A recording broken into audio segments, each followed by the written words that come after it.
Hi folks, welcome back to the Tabletop's Edge and our last Blitzkrieg campaign playthrough. This is going to be part 2 of the 19th of December turn. Last time out, we saw the Americans win the initiative for the turn, and they took advantage of that to re-establish the supply routes into the 106th Infantry Division and CCB of the 9th Armored. That success, however, was pretty short-lived, as when we left off last time, we saw the 12th SS Panzer Division move westwards and sever the contact that had been established between 1st Infantry Division and the 106th. We're going to pick up this episode with the very next activation, which belongs to the Americans. The Americans are trying to decide between 3 of their formations to activate. They would really like to get the 101st here into a prepared defense around Bastogne, which will make it much more difficult for the Germans to capture the vital crossroads there. Further north, we have the 82nd Airborne. They'd also like to get the 82nd into a prepared defense, but the Germans have just isolated 7th Armored Division here, and the only American formation that's in any kind of position to try to rescue them from their current predicament is 82nd Airborne. Putting them into a prepared defense is going to hamper their chances of being able to cut open a path to free up 7th Armored Division from their current isolation. And then the third formation we're looking at is 30th Infantry Division up here. Piper is poised and ready to, again, move off to the west and northwest. We'd like to get 30th Infantry Division into a prepared defense, and I think they're close enough to where they can move down and hopefully clog things up around the Trois Ponts area here for Piper. So I think we've got a little bit of time here in the Bastogne area, especially since 2nd Panzer Division is now finished for the turn. And likewise with 82nd Airborne, I think we've got at least another couple of activations to still have an opportunity to do something about 7th Armored Division here, as well as perhaps get them into a prepared defense. So I think we're going to go ahead and activate 30th Infantry Division. All right, picking up with the 30th Infantry Division, we'll go ahead and flip over the HQ to activate them. Their trains are on map. They are off screen here up the road in the entry hex. So we have a complete MSR, and we are in fact going to place them into a prepared defense. So I'll place the prepared defense marker here, and now we'll make the snafu roll. They have a fatigue of 1, so that's going to be -1. They're not marked with coordination. They're not mixed. Game specific is still a -1 for the Americans, so that's going to give them a -2. The trains, however, are at optimal distance, which will bring that up to a -1. They're not ghosted, they're not crossing the streams, and we're not using tracks. So a -1 for 30th Infantry Division. And keep in mind that since we've entered a prepared defense, the best result we can get is a partial result. And an 11, which becomes a 10. That's more than enough for our partial result. That's going to give us 1 objective marker to place, and we have 4 organic and no assigned artillery, so only 2 artillery points as a result. And I think I will I'll take a look at the activation here. I don't know that there will be any combat necessarily. I'm going to go ahead and kind of shift the formation. There's not going to be a lot of shifting because, again, we only have half movement. And I will show you kind of what it looks like once we've adjusted the positions of the 30th. And again, if there's any combat, I'll go ahead and show you guys that. 30th Infantry Division decided to place an objective marker here on top of Kampfgruppe Spitze, located in Trois Ponts. You can see it is an objective hex, so in order to enter it, we needed to place an objective marker in the victory point hex. The entire division has moved except for the 1st Battalion here of the 117th Regiment. We took care of the eastern movement here. The division is continuing to kind of shift down slowly. The 526th Armored Infantry Battalion advanced down this track here, and they have actually cut the MSR for Piper, which was established when 12th SS moved into the area and pushed first ID back. They have since cut it again here at the road. So Piper, they're either going to have to push these guys back, and I don't see anybody in the area here able to do that, or they're going to have to get the infantry battalion from the 106th away from Saint-Vite and open up that path to the south. We did manage to move 2 battalions up next to Spitze, and I think we are going to launch an attack. Now, the prepared defense is going to hamper the attack, and I think what we're going to do, since Spitze only has a single step left, he's a 2-step unit to begin with, he's down one of those steps, we're going to use both of our artillery points in a destruction barrage, hoping that we can roll the 4, 5, or 6 required due to the terrain to eliminate him before we have to go to the combat roll. Even if we had used 1 point in suppression, we still would have been looking at something like a 7 minus an 8. It would have been about a net -1 if we had done a regular attack on Spitze. So let's see if we can kill him with the artillery and then just walk into the town. And they did indeed kill him with the artillery. So that's going to eliminate the last step of Spitze. And that will allow 3rd of the 117th, who's making the attack, assisted by 1st of the 119th, to go ahead and cross the river here and enter the town over the bridge. That's still okay. And then we're going to follow that up. The last thing we will do in this activation, let's see, that's 1, 2, is throw the 1st Battalion out to the west there. So that's how things stand at the end of the first activation. We will roll for fatigue now. We made 1 attack, so a 3 or less, and the fatigue level will increase. And not surprisingly, the fatigue level is going to increase from 1 to 2. And now we need to decide if we want to attempt to get a second activation. We'll clean up the rest of this here. And I think 30th Infantry Division is largely in place, but we've still got some repositioning we'd like to do. So let's go ahead and go for it. We're going to need a 4, 5, or 6 to get a second activation. We do get that second activation. We will maintain our prepared defense. We have a complete MSR still.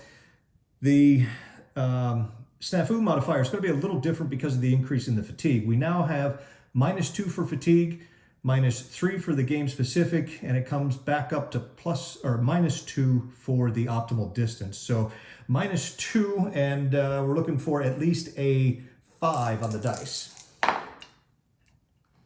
And we get our 5, that's an 8. -2 becomes a 6. That's going to be another partial result. And this time, I don't think we're really going to be able to do too much. So I don't know if we'll end up placing our objective marker or not. I'll go ahead and take a look at it. If it looks like there's not going to be any action, I'll go ahead and just take care of the movement off screen like I just did. And then we'll pick back up once the activation is complete to let you see where they got. But the 30th Infantry Division opted not to place the objective marker on map. There were really no changes here in the eastern sector of the division's position. In the west out here, near Trois Ponts, we've managed to push a couple of battalions across the river here along the secondary road leading up here. Would have liked to have gone down and maybe tried to mess with Piper's HQ here. However, the 10 hex command radius came up just short of Piper. So the best we could do was get 3rd of the 117th down the road here. They are on the western bank of the Somme, so hopefully this will be a tough position for Piper or anyone else to try to drive through and on up. And with that, it's going to bring us to the fatigue roll. We didn't place any objective marker, but it is a second activation, so a 1 or a 2 will increase our fatigue level. And as expected, that 2 is going to bring us up to a fatigue level of 3. And that is going to do it for 30th Infantry Division. The fatigue level is getting pretty high. However, it looks like the division is reasonably in place and where it needs to be. So over the next day or two, they might be able to go ahead and start to recover some of that fatigue. Now back to the Germans. The Germans are concerned about getting Piper moving again as soon as possible. The problem is they're going to have to first clear out his MSR to give him an opportunity to get moving. Now, it's been cut up here by the Armored Infantry Battalion to the north, and there's no one really that's got any prospect of getting to that unit and pushing him out of the way, except perhaps Piper himself. And if Piper is sending units that way, he's moving in the exact opposite direction he needs to be. So we look at the southern potential MSR, and we've got 2 units here from the 106 that they need to clear out. And we'd really like to get this battalion here away from Saint-Vit. Now, we have the 62nd Volksgrenadier that's in position to make the attack. The problem is 62nd Volksgrenadier is not a very good formation, and the chances of those guys pushing them out of that position now that they are in an established prepared defense, or just killing them outright, are very, very slim. So we're going to resort to perhaps a little bit of an unusual activation. We are going to call on the Fuhrer-Grenadier Brigade back here, and we're going to activate those guys and see if we can get them to drive on up into Saint-Vit and have them make the attack to at least clear out the Americans there, and then we'll see what remains to be done about the engineers up here. So it's going to take a lot to go right for the Germans in order to pull this off. They're going to need 2 full activations from Fuhrer-Grenadier in order to have a chance to make the attack. So let's see what happens. All right, flipping over the headquarters to activate the brigade. The problem that is plaguing the Germans is the mud. The weather is really killing them because the bicycle battalion here only has a movement of 10, and its truck movement, which is going to be halved, even if they do manage to get a full snafu result. Now, the trains are on map back to the east on the entry hex, and they are at optimal distance. So our MSR is complete. We are not going into a prepared defense, so we move on to the snafu roll. The modifiers, they have fresh fatigue, as you can see, so that's going to give them a +1. They are not coordinated or mixed, and the game-specific bonus has disappeared here on the 19th for the Germans. Their trains are at optimal distance, which gives them +2. They're not ghosted, and they're not using tracks or crossing the stream. So a +2 for Fuhrer-Grenadier. That's going to give them at least a partial for this first activation. A 5 + 2 becomes 7. That's actually a full result, but I don't think it's going to do them any good because, again, they're looking at their headquarters and at least one of their units having half movement. We are not going to be placing either of the objective markers. I'm not going to bother with the artillery because this is going to be strictly a movement activation.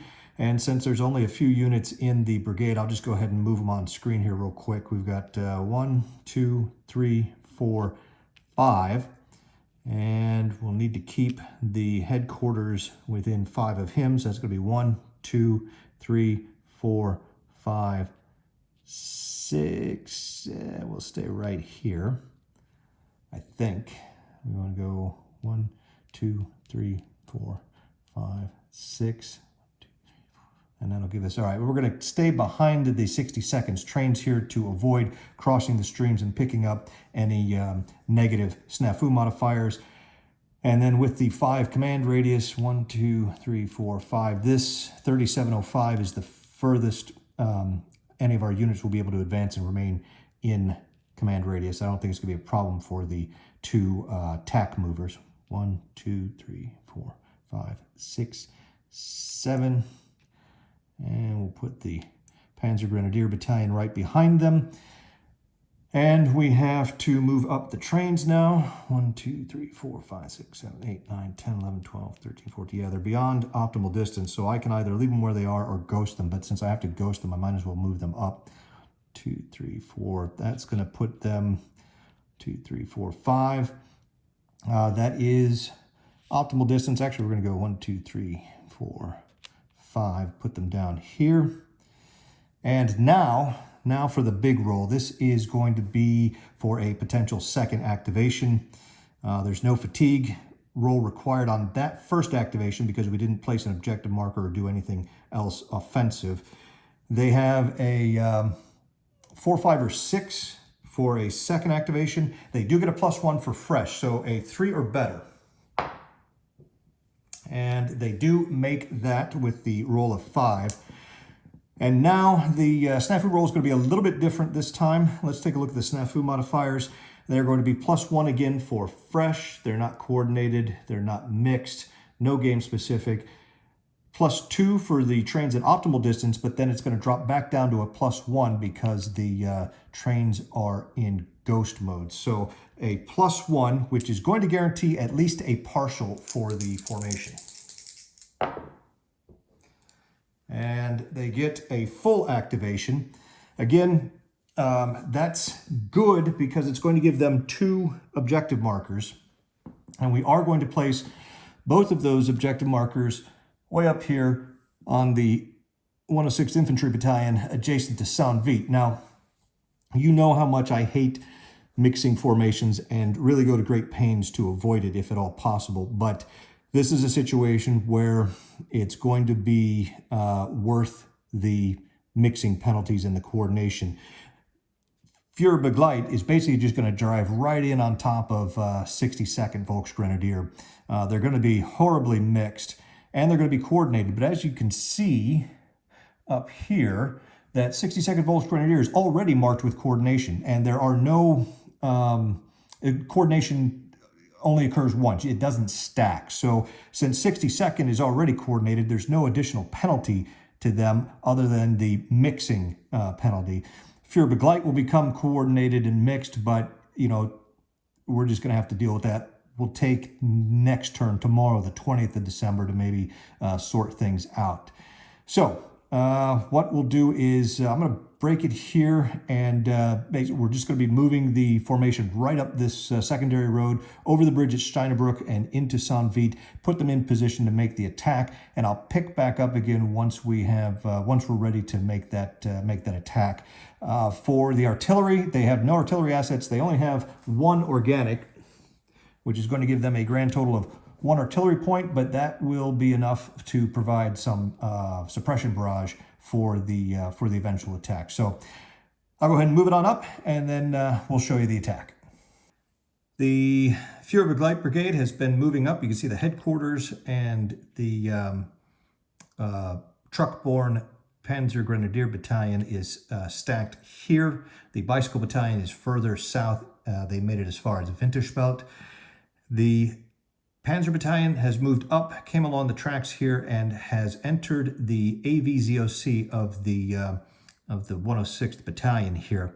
This is the 2nd of the 423rd. They're going to do an engagement against the unit to attempt to drop that support. Now, they have an AV of 3 and an AR of 5 for a total of 8, +1 for being in a double objective zone, gives them 9 total. The 106th unit does have support. It has an action rating of 2, and the 106th has an AV of 3 for a total of 5. So 9 minus 5 is a +4 on the target is support line on the engagement table. A 7 plus 4 becomes an 11. That's actually enough to do a target drop and loss. So not only will they temporarily drop the support from the battalion, but they have also inflicted 1 step loss on the support unit. And let's see, that support unit, I think it's a 2-step unit. I'll have to double check when I mark off the loss to see if that's the last one or if they had suffered one previously.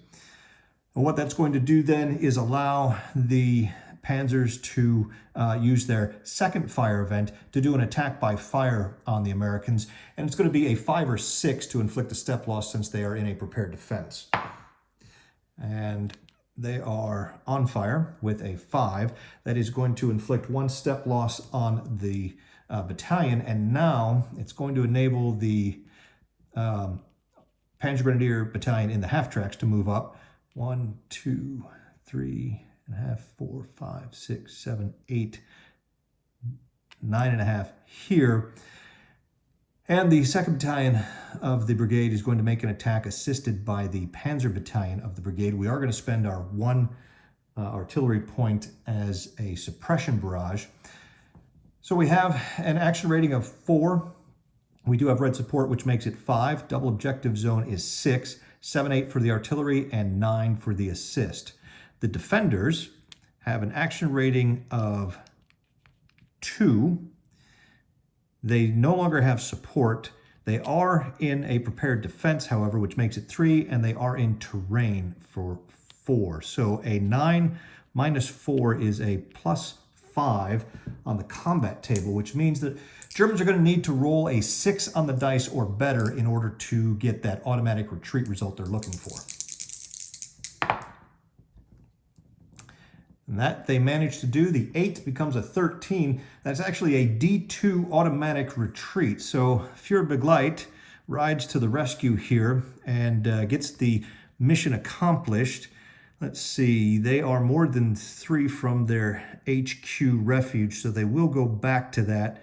And I think we'll place them just south of the HQ here. And the Panzer Grenadiers will enter the hex. Now, I've got 3 losses from that particular battalion to mark off, as well as the loss from the for the division's support unit.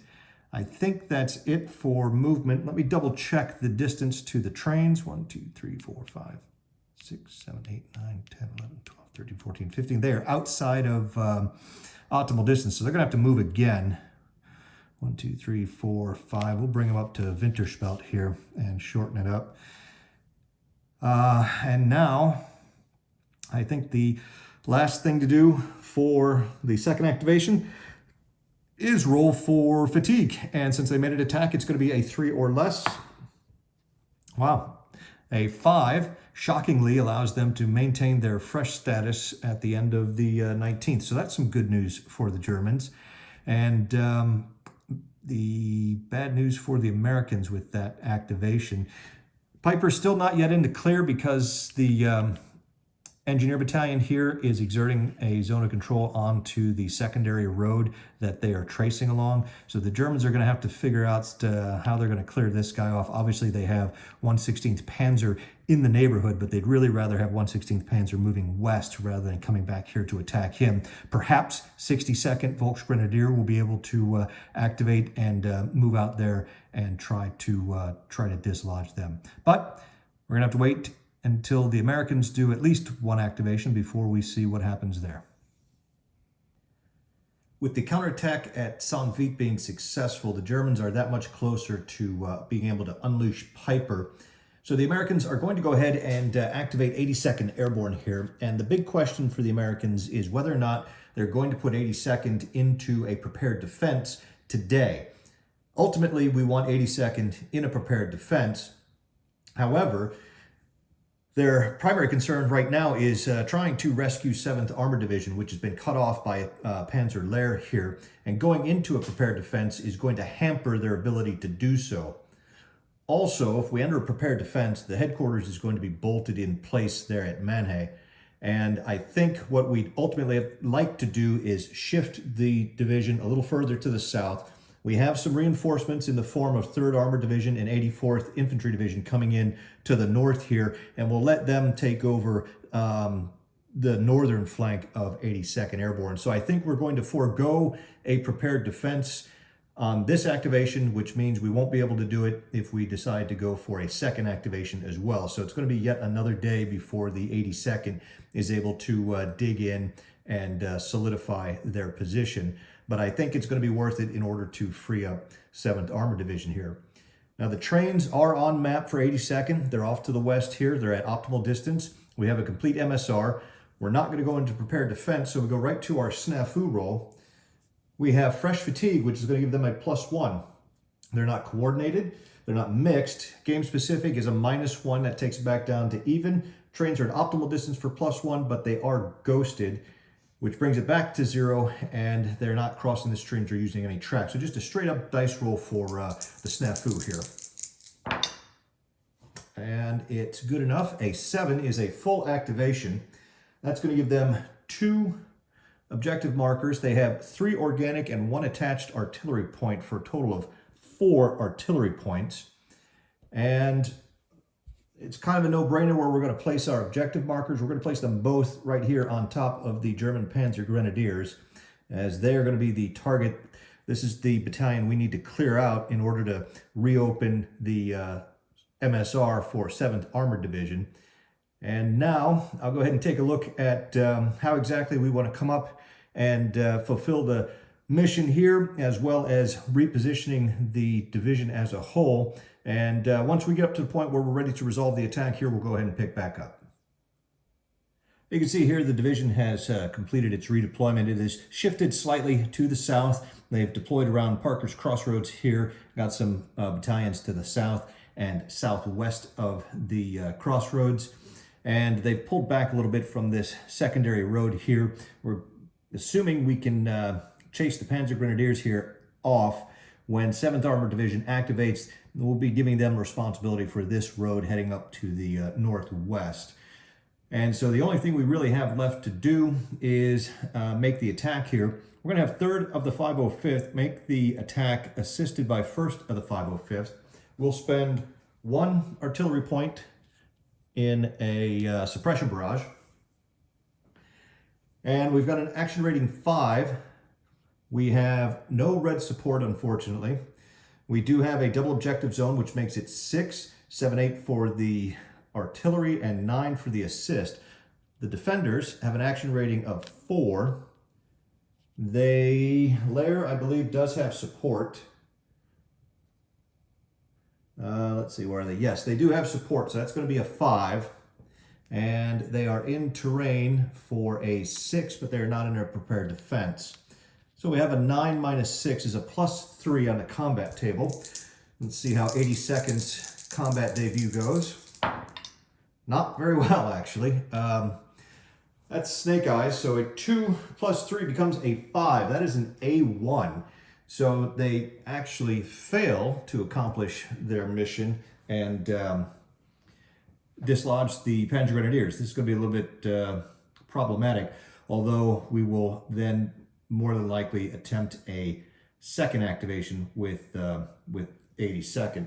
Let's go ahead and clean this up and roll for fatigue.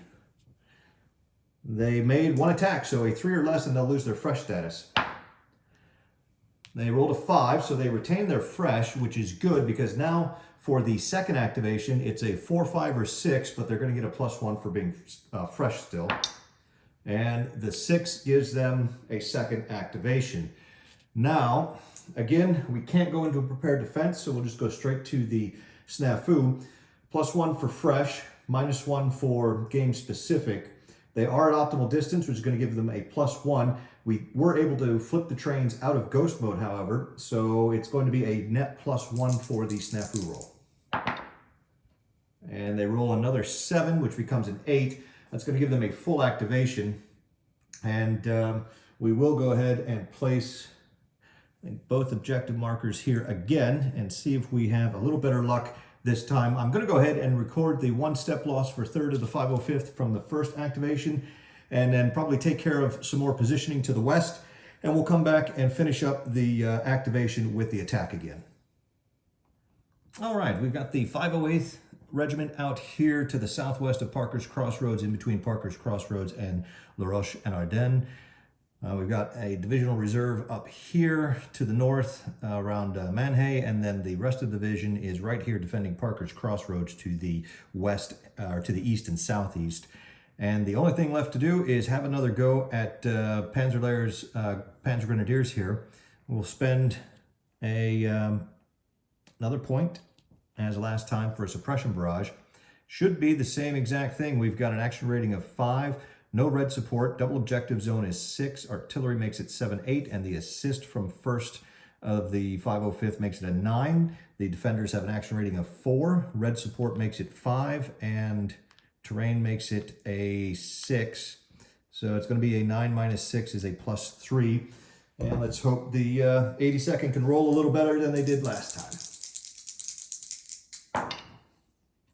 Well, they rolled a little better, but not much. Let's see, I don't think that's going to do it, actually. The 5 plus 3 becomes an 8.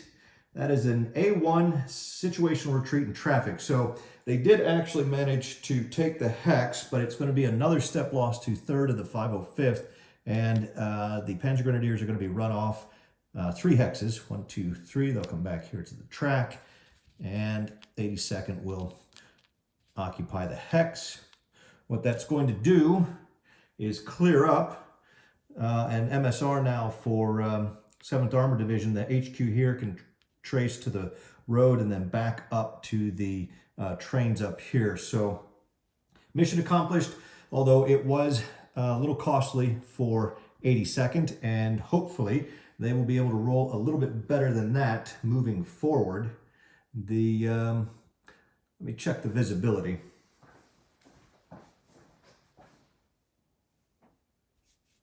Visibility is currently 2 hexes, and we've got, now that we're in this hex here, well, we've got some rolling hills here, which is going to block the line of sight here to the other Panzer Grenadier Battalion, so we won't be able to really use these 3 artillery points. Go ahead and clean up here, and again, it's going to be another 3 or less for a fatigue roll. And they managed to roll a 5. So 82nd retains its fresh status. It did achieve its goal for the day. However, it managed to take a couple of losses without inflicting anything on the Germans. So now it's back over to the Germans. The Germans are going to come back to the east. They are still looking to clear up the MSR for Piper, and that means getting rid of that engineer battalion there from the 106th. And I think we are going to try to use the 62nd Volksgrenadier here in the Saint-Vite area, try to get them activated and see if they cannot clear that last remaining blockage. All right, 62nd Volksgrenadier. This is going to be kind of an ugly activation attempt. Their trains are on map. They have a complete MSR, and we are not going into a prepared defense. So we'll go right to the snafu. We'll turn over the headquarters here to activate them. Now, we are looking at a fatigue level of -2.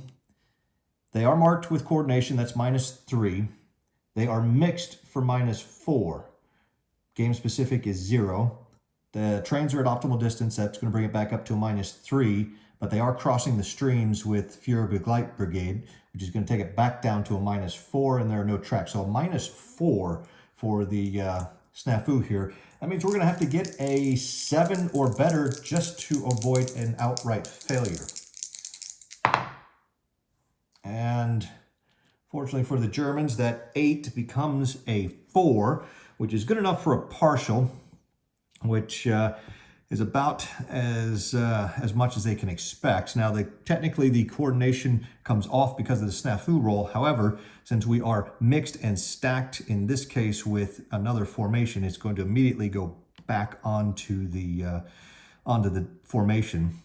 And we're going to get one objective marker. I think we know where that's going to go. We're going to go right here and try to get some units to into position to attack those engineers.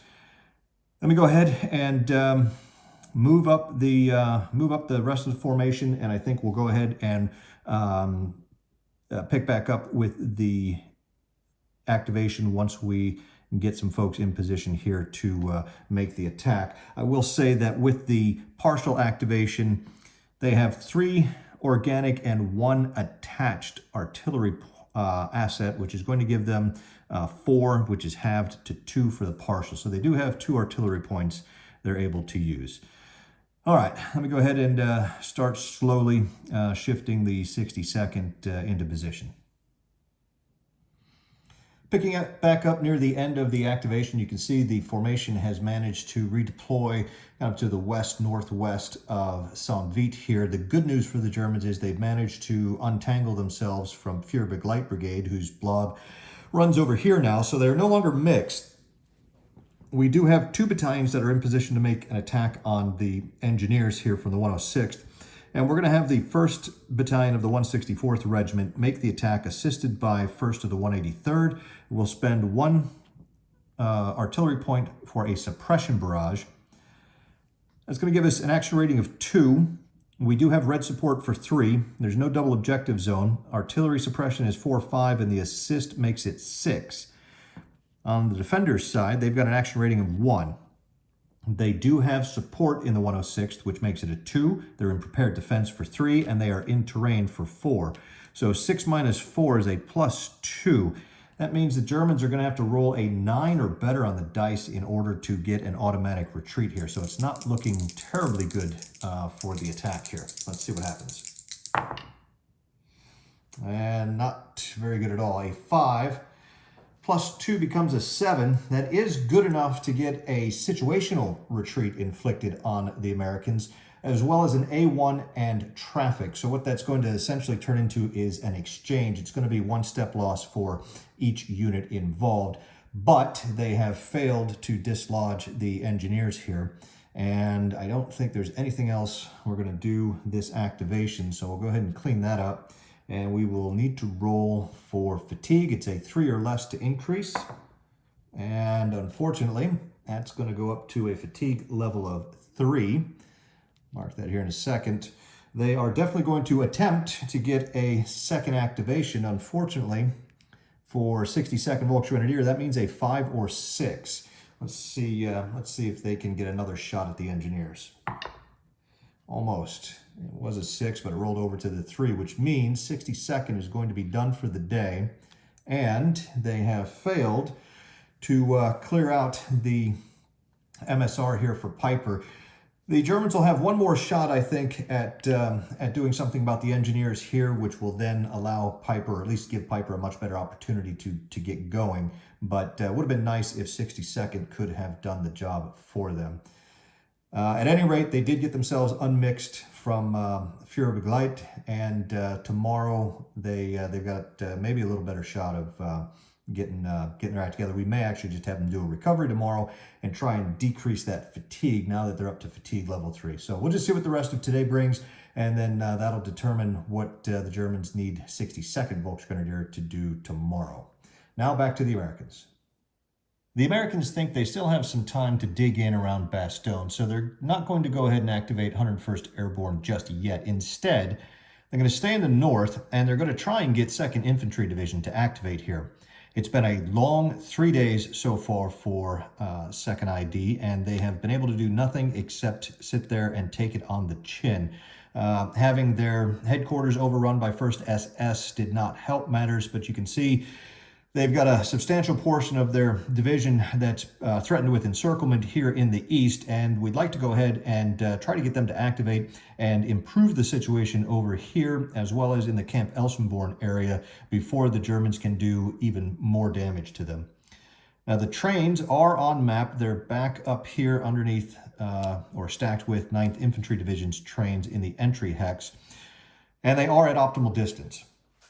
With the complete MSR, the question is, do we want to put them into a prepared defense? And I say no, not yet at least. Perhaps eventually, but probably not.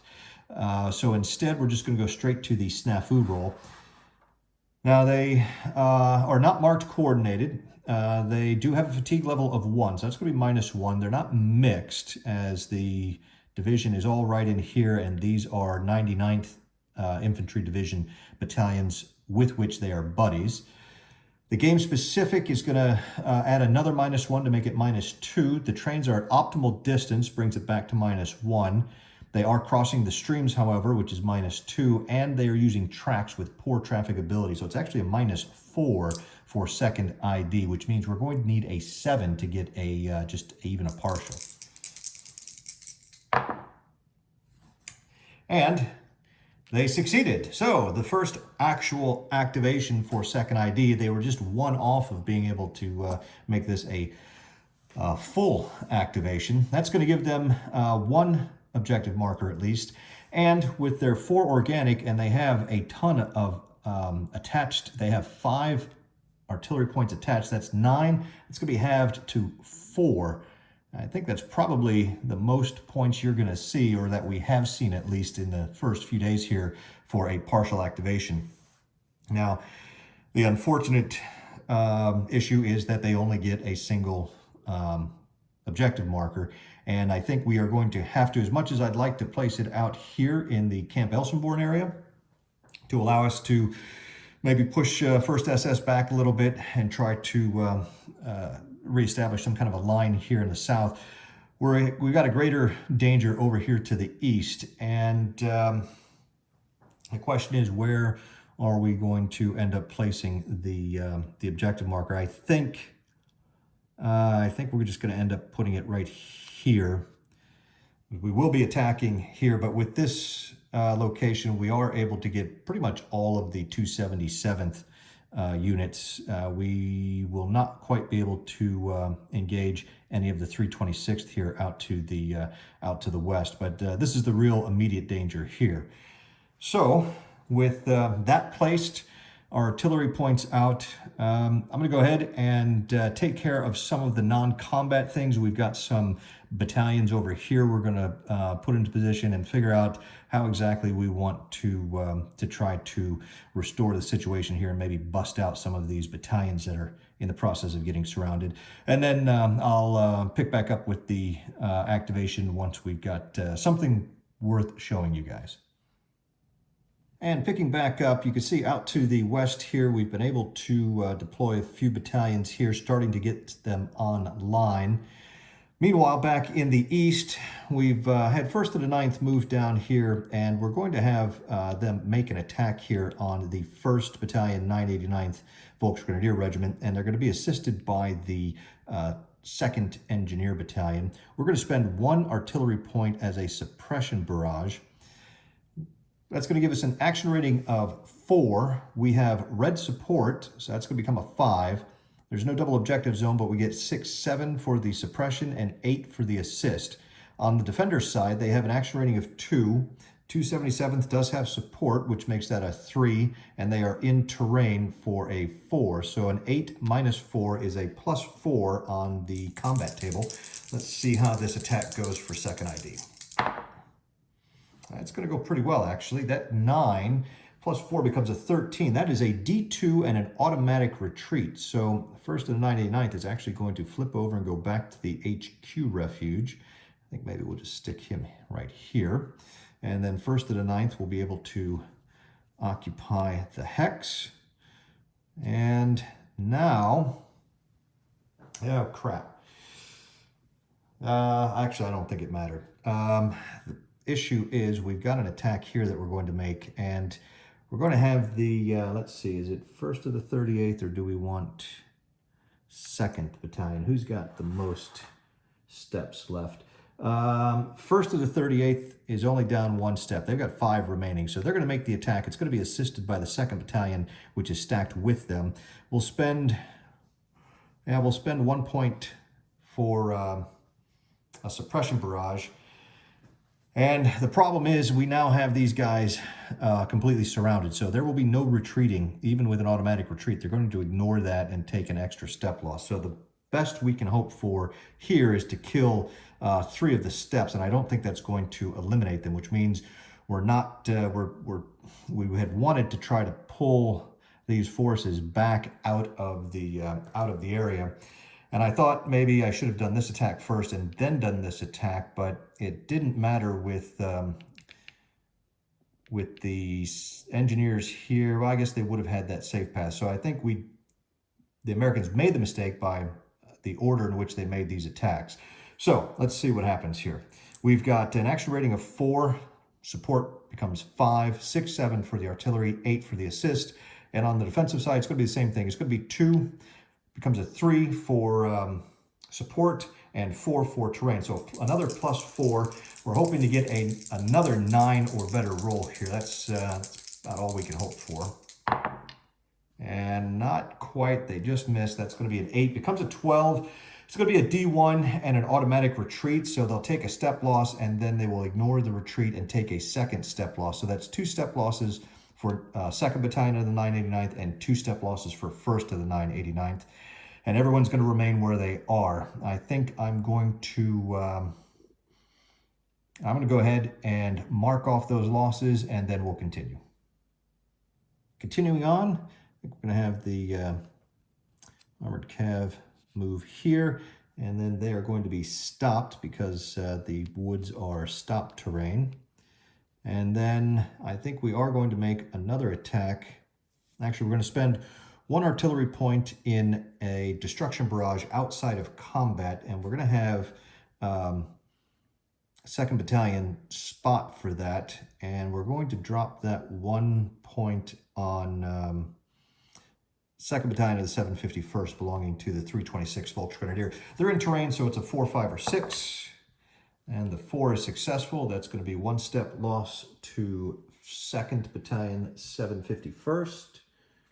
And then we're going to go ahead and have, I think they're both 2nd and 3rd Battalion located in the hex here.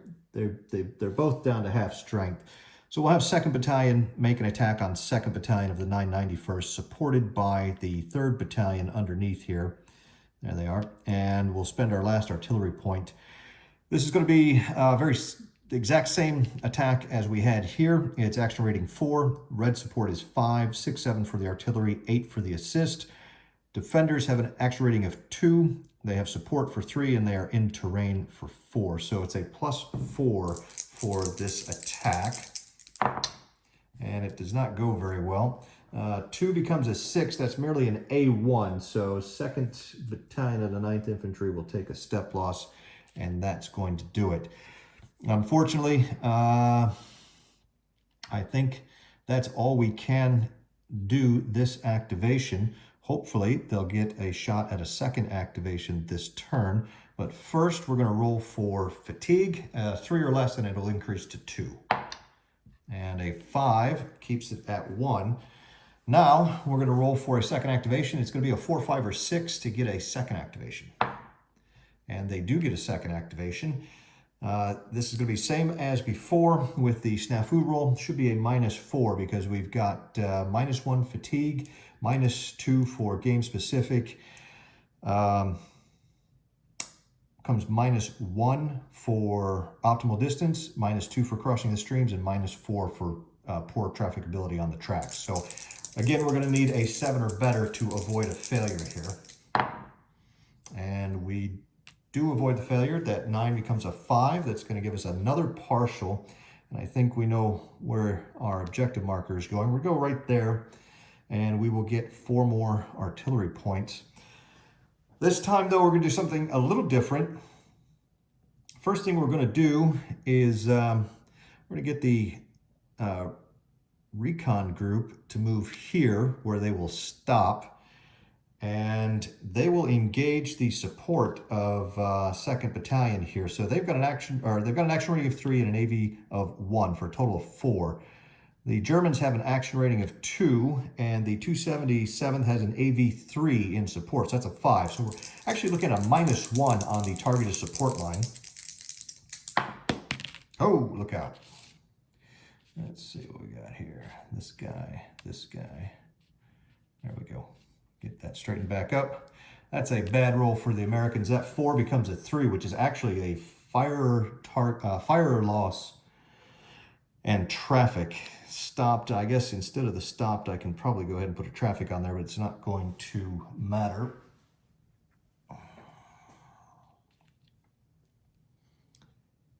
There's the traffic.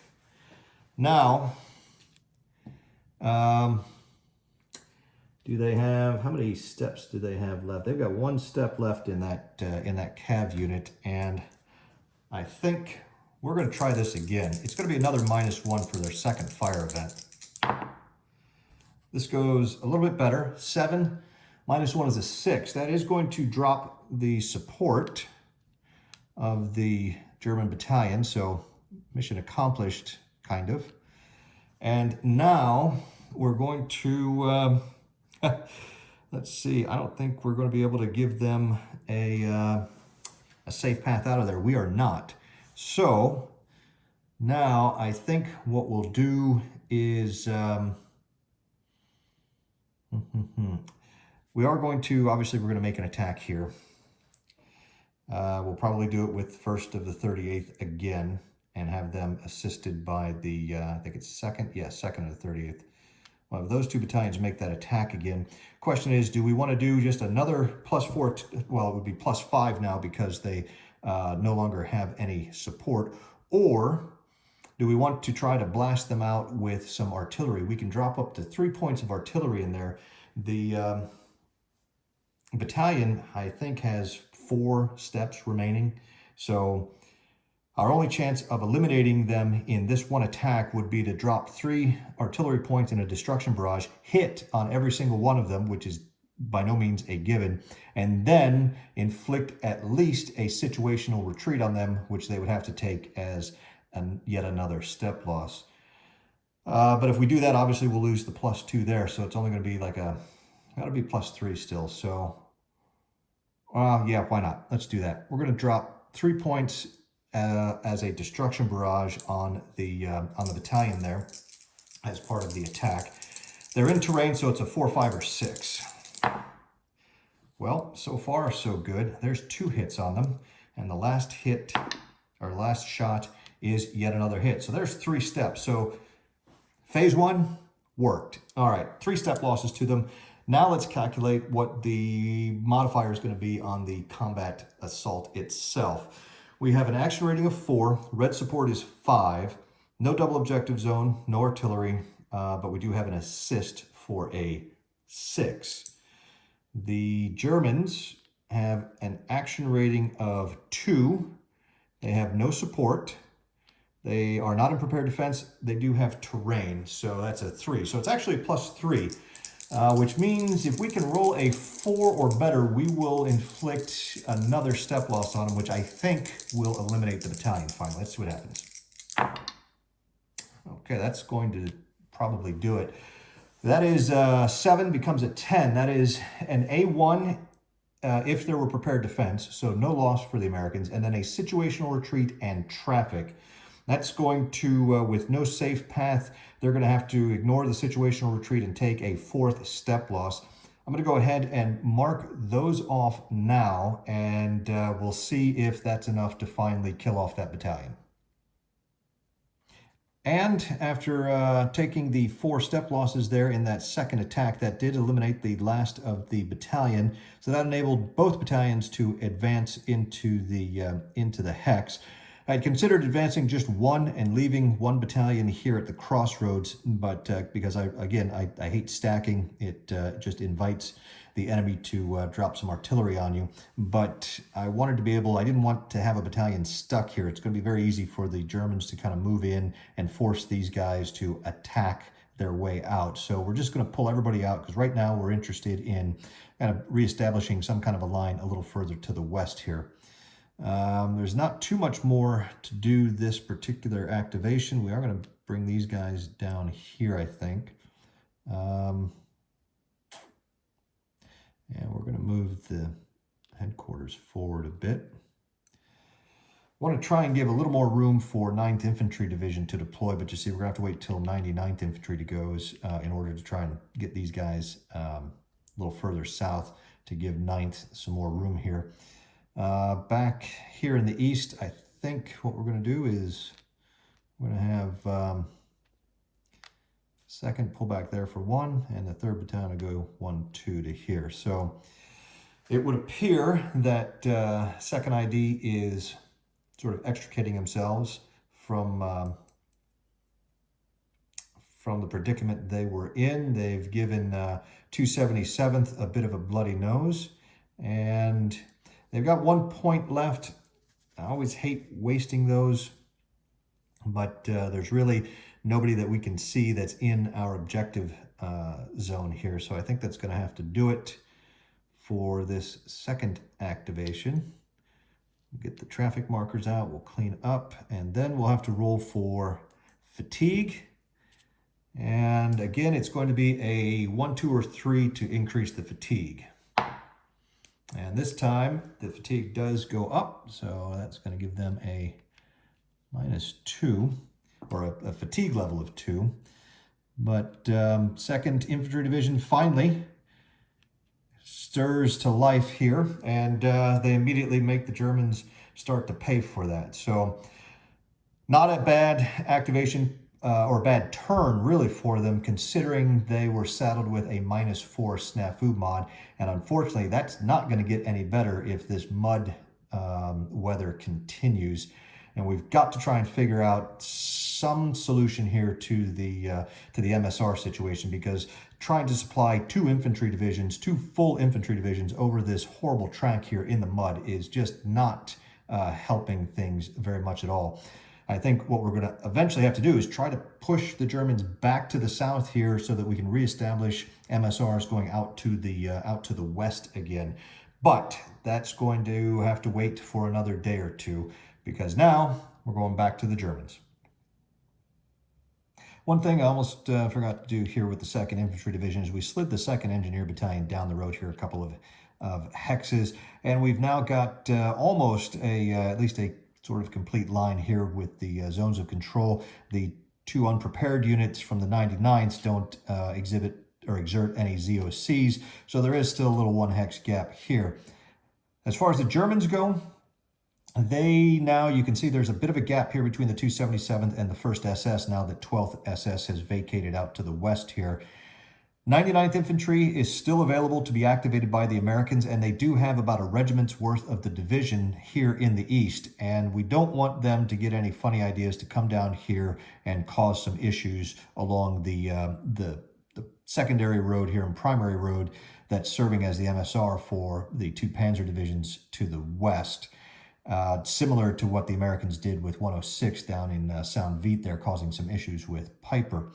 So they're going to go ahead and activate the 12th Volksgrenadier, and the idea is to move them up into position here, maybe even make some attacks into the southern flank of the 2nd ID concentration here in the east, or maybe help grab the eastern portion of the Elsenborn Ridge from the Americans that are still there.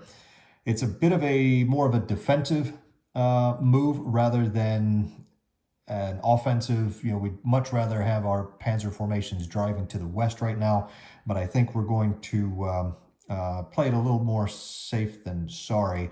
The first 3 days, though, for the 12th Volksgrenadier, their performance has been pretty miserable, if I'm honest. And so hopefully they will be able to kind of turn that around and have a good day here on the 19th. Now, the headquarters are here. You see we've got the trains right here. They're at optimal distance, but they are ghosted. With the complete MSR, we are not going to go into a prepared defense, so we are going to head straight to the snafu roll. They are not marked with coordination. They're not mixed. They have a fatigue level of 0, and there's no game-specific snafu. So far, it's +0. Trains are at optimal distance for +1, but they are ghosted, which is going to bring it back to 0, and they're not crossing any streams. Neither are they using any tracks. So we're looking at just a straight-up +0 to the snafu roll. And they do get off to a little better start here. They get a full activation. It's going to give them 2 objective markers, and they have 4 organic and 2 assigned artillery assets. So that's going to give them a total of 6 artillery points for this activation. I'm going to have to take a look and see where we want to place our objective markers, whether we want to put them together for a double objective or if we're going to potentially split them. And once we figure that out, and then I'll probably start moving the formation up.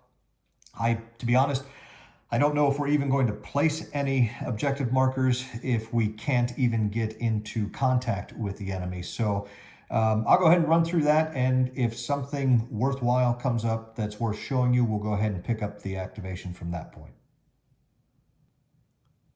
As it turns out, we did go ahead and place our objective markers, and we decided to place them both right here. As you can see, most of the division has moved up here. The headquarters has moved a little bit further west and taken up residence in Büdingen. And the only thing we have left to move is Kampfgruppe Holtz here. And I think we're going to flip him over to his deployed side. And then he'll go 1. Actually, take that back. We're going to have him go 2, 3, 4. When he gets here, he's going to attempt to place an objective marker. He needs to roll his action rating or less to do so, and he'll be able to place it anywhere within 2 hexes of his current location. So action rating is a 4. We need a 4 or less. And he does just get that 4, which will allow us to place that marker And we're going to place it right here on top of the engineers. That's his first fire event, and I think we'll be content to just leave him there for the moment. Now, we do have a couple of attacks that we're going to resolve. First, we're going to attack over here the 2nd of the 395th, belonging to the 99th Infantry Division. We're going to make this attack with the 2nd of the 89th, assisted by the 1st of the 89th. We're going to spend 1 artillery point in a suppression barrage. That's going to give us an action rating of 4. We have red support for 5. Double objective zone is 6. 7-8 for the artillery, 9 for the assist. The Americans have an action rating of 2. They are unprepared, which means they cannot take advantage of any support. And there's no prepared defense. Actually, is 99th in prepared defense? It is not. But they do get they do get 1 for the terrain, so that's going to be a 3. So a 9 minus 3 is going to be a plus 6. This should be a pretty decent attack for 12th Volksgrenadier. It's okay. It's a 6 plus 6 is a 12. It's only a D1 and an automatic retreat. So we'll mark off another step loss from 2nd to 395th. They're going to go back to the headquarters refuge because they have a safe path.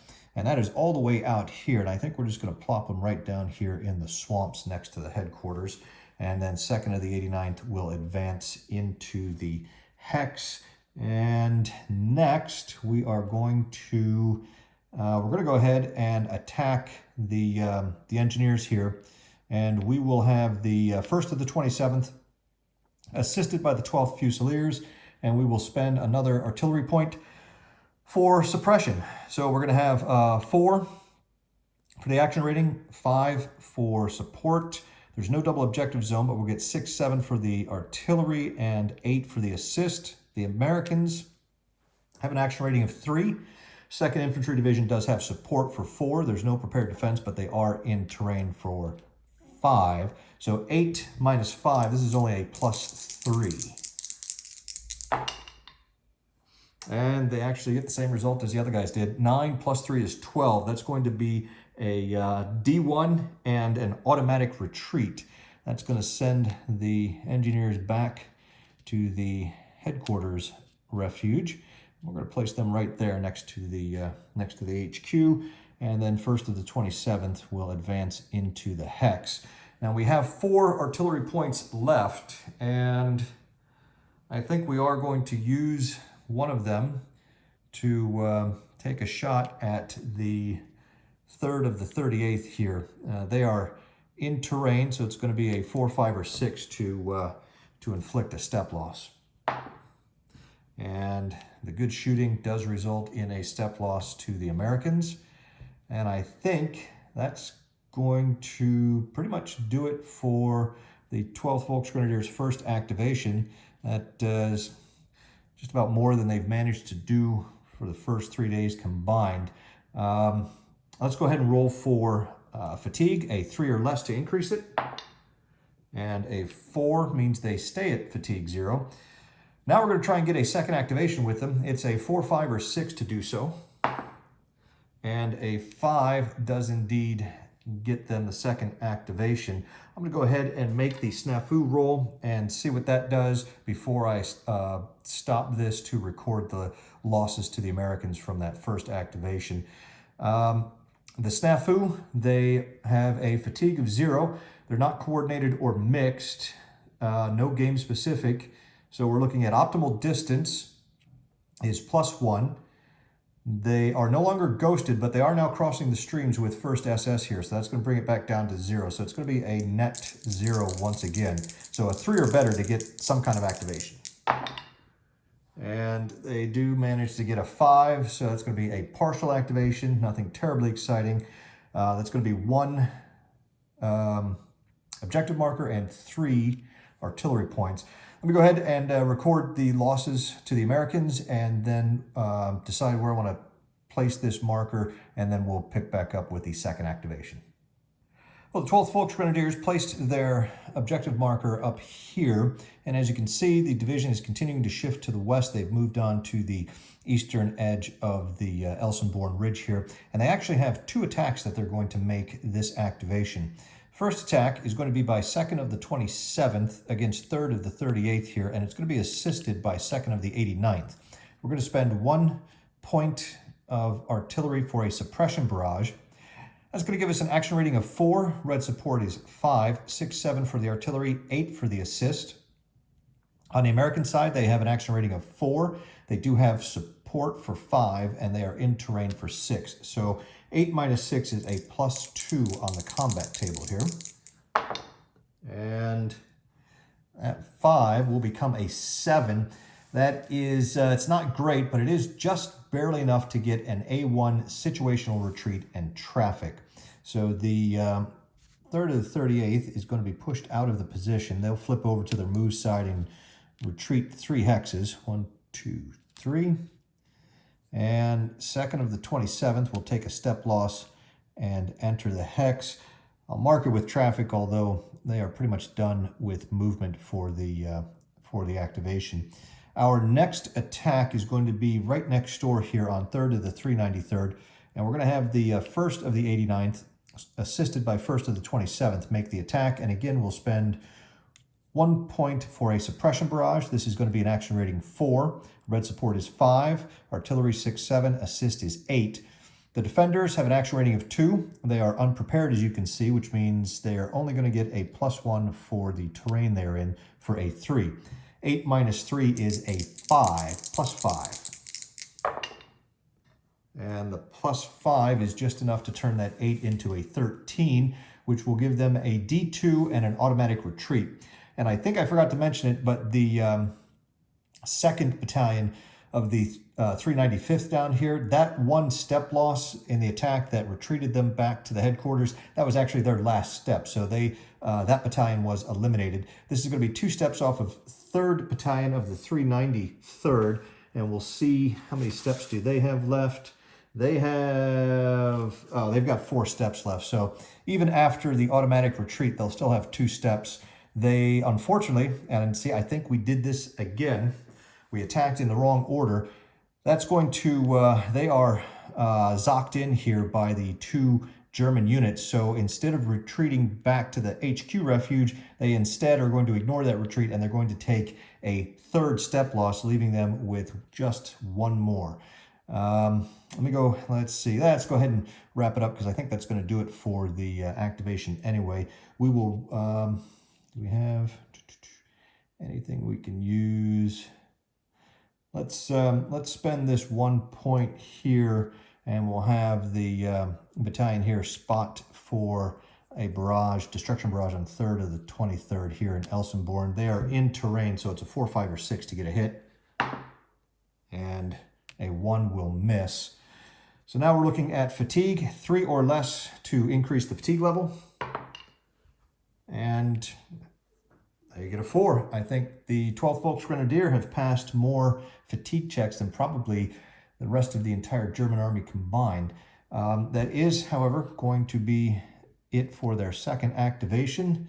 They advanced probably as far this day as they did the first 3 days total. And you can see they are sort of swarming around the eastern edge of the Elsenborn Ridge here, continuing to push the Americans back. So the 2nd and the 99th are far from out of the woods yet. The Germans are continuing to apply some pressure, and 1st SS has yet to activate today. So we'll see how the situation ends up looking here by the end of the day.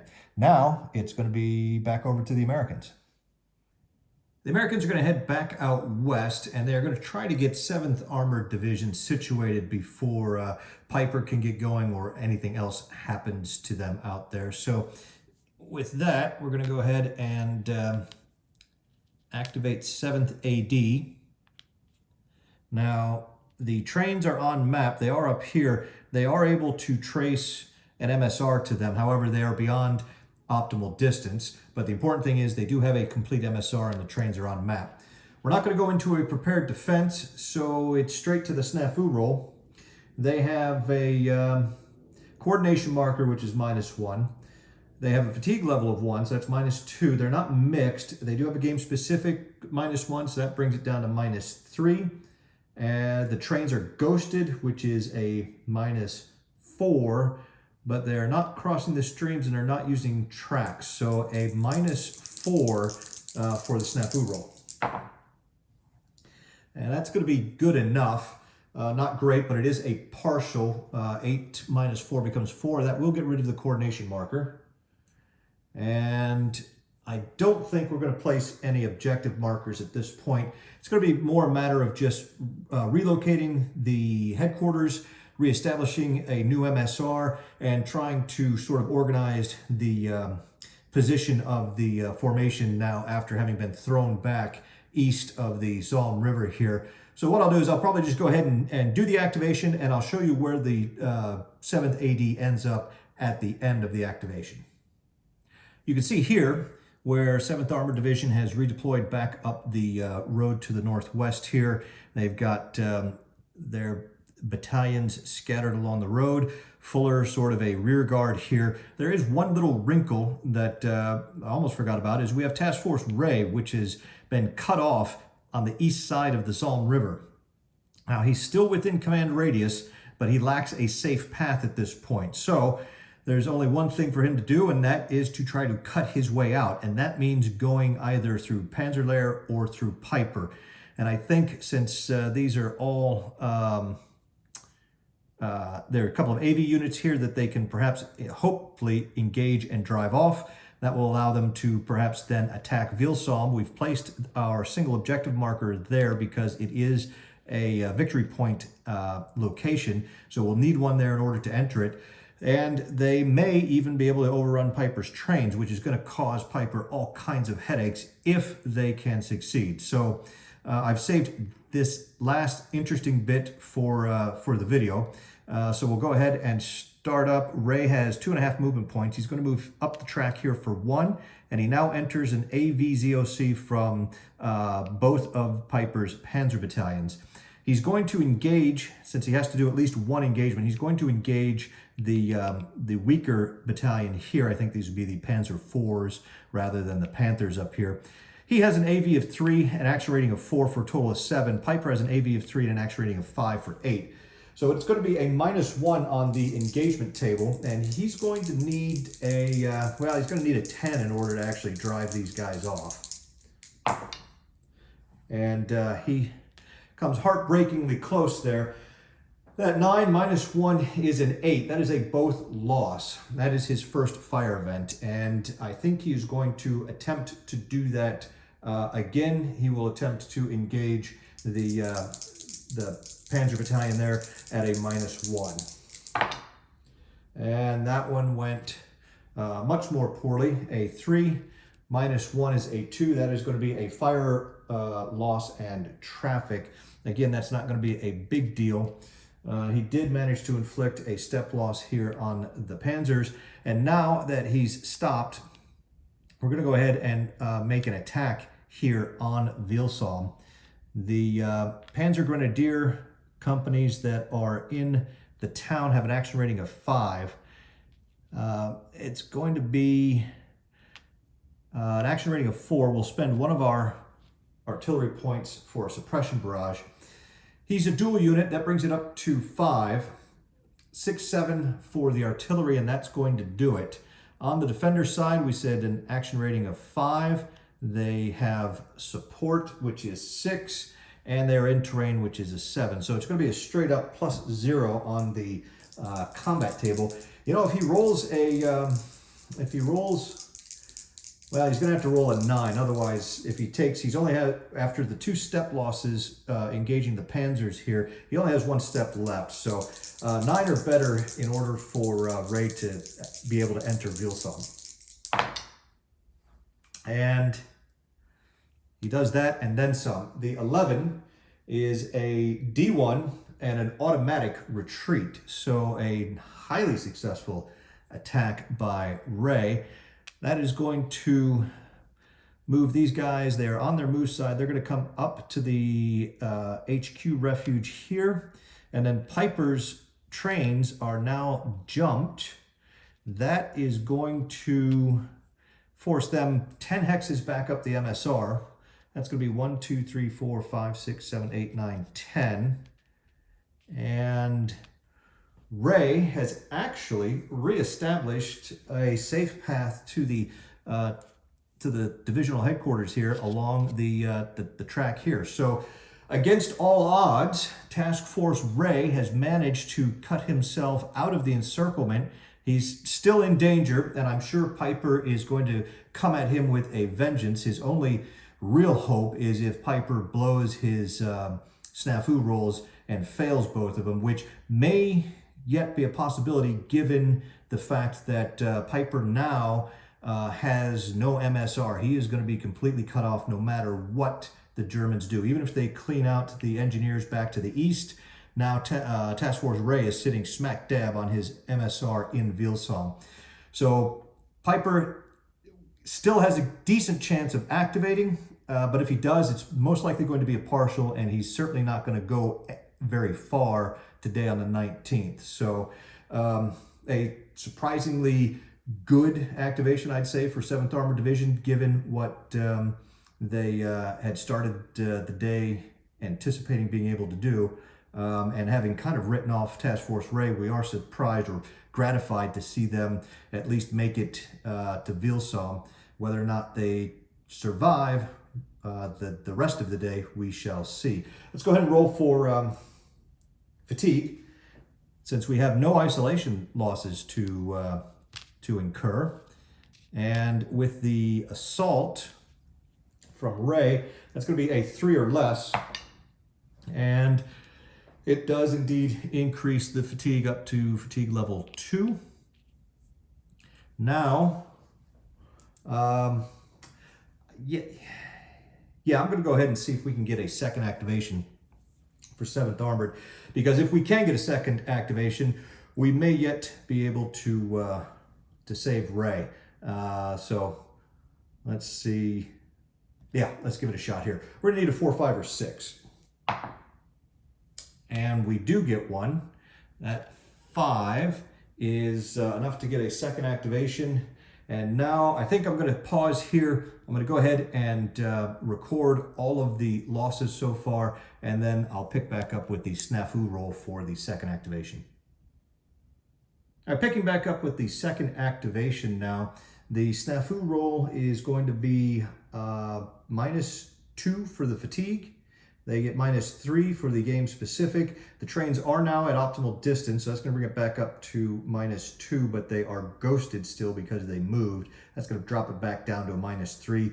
There's no crossing of the streams and there's no track, so just a -3 now for the snafu. And that 6 -3 becomes a 3, which is just barely enough to get a partial activation. Now we need to figure out really what we want to do with it, and I think, Ray's got a single step left. With we could flip him over to his move side. He would be able to go 1, 2, 3, 4, 5, 6, 7. We'd be able to pull him back here, but by doing so, he's going to open up the MSR at least back here to where the engineers are. It may be worth sacrificing Ray in order to shut down Piper for at least 1, maybe 2 activations on the 19th. I don't think we could probably get Chappie. See, all of the 7th Armored Division, it's really chewed up. All of the formations that remain either have 2 or 1 steps. So Fuller has 2 steps, Chappie has 2 steps, the Armored Engineers have 2 steps, and then Erlin and Wempel each only have a single step, along with Ray now. Even if we flip Chappie over to his move side, we could get 2, 3, 4, 5, 6, 7. He could get close, but not quite up to Ray's position, and he couldn't quite reach the track here. See if we could even get somebody here with the ZOC extending into the road here. That's going to cut Piper's MSR, the HQ, going back to the trains here. So I think what we're going to do is order up a box full of medals for Task Force Ray and order them to hold their ground where they are. Now, what can we do with the rest of the division? We can go 1, 2.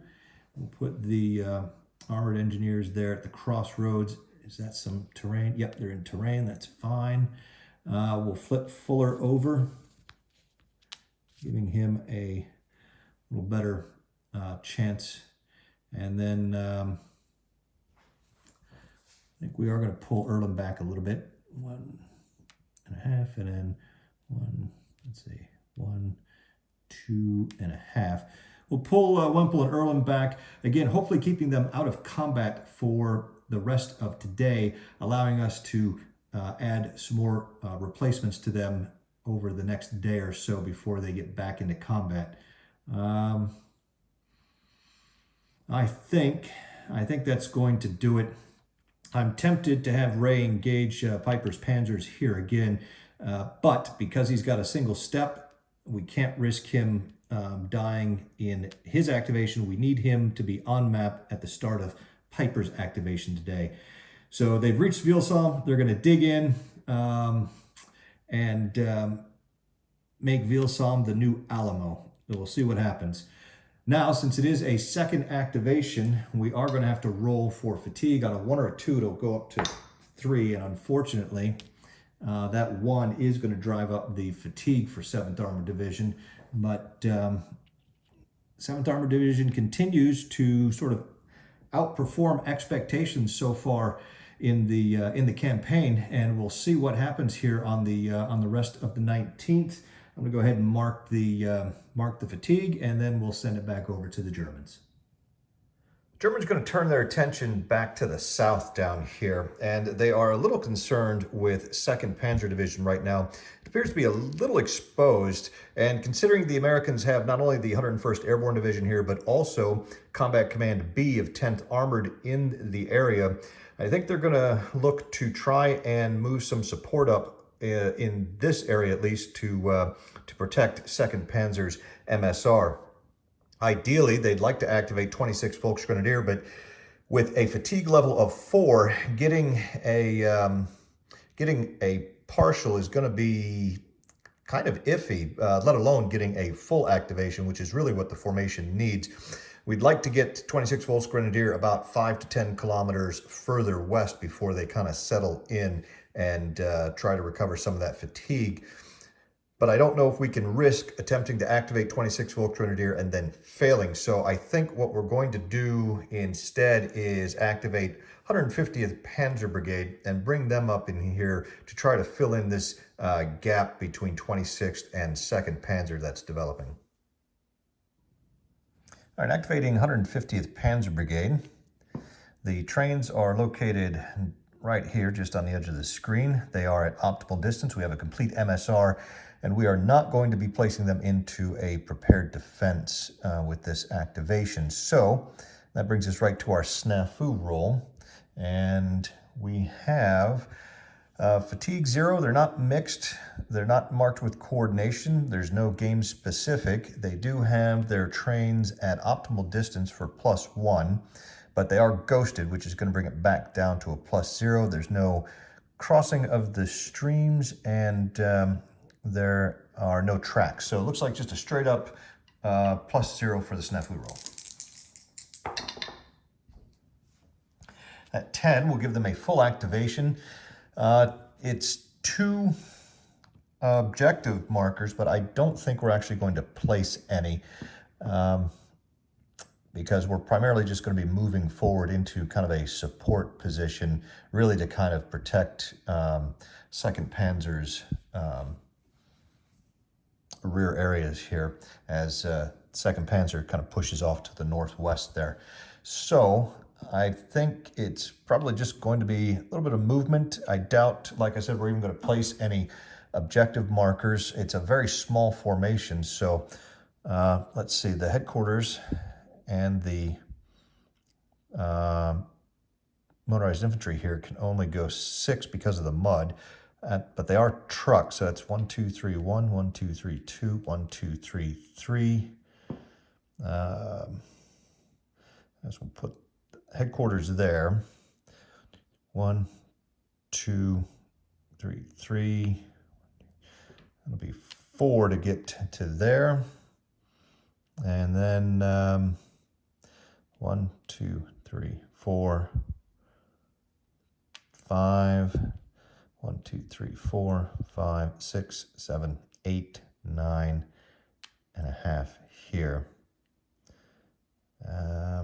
Actually, you know what? Let's reverse that. We're going to put those guys there. We'll put that Kampfgruppe there. And 1, 2, 3, 4, 5. We will go ahead and bring the trains up here. And I think that's it. Short, sweet. There's no fatigue roll necessary either. Now the question is, do we want to try to get a second activation, which would allow them to flip over to their deployed sides where they do have a little better AV and a little better action rating. Yeah, let's go ahead and try that. So we need a 5 or a 6 to get that second activation. And they do get a 5. So again, we have the trains on map with the complete MSR.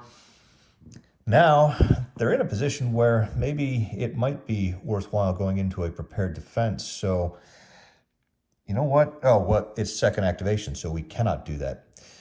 So that rules that out. So it's straight back to the snafu roll. It's going to be the same as before. The fatigue is still 0. There's no game specific, no mixed or coordination. We get +1 for optimal distance and -1 for ghost. So another straight up roll. This only gives us a partial, but that's still going to be, I think, more than enough for what we're looking to do. And really, that's going to consist of deploying the units here. And we do want to keep them, out of 2nd Panzer Division's bubble here, as well as not only where 26th currently is, but where 26th is probably intending to go. So we'd like to give this track, assign this track to 26th Volksgrenadier. So we don't want to bring these guys down or too much further to the west. I think we can, well, let's see. We flip this guy over. Question is, do we bring him up here? And I think we're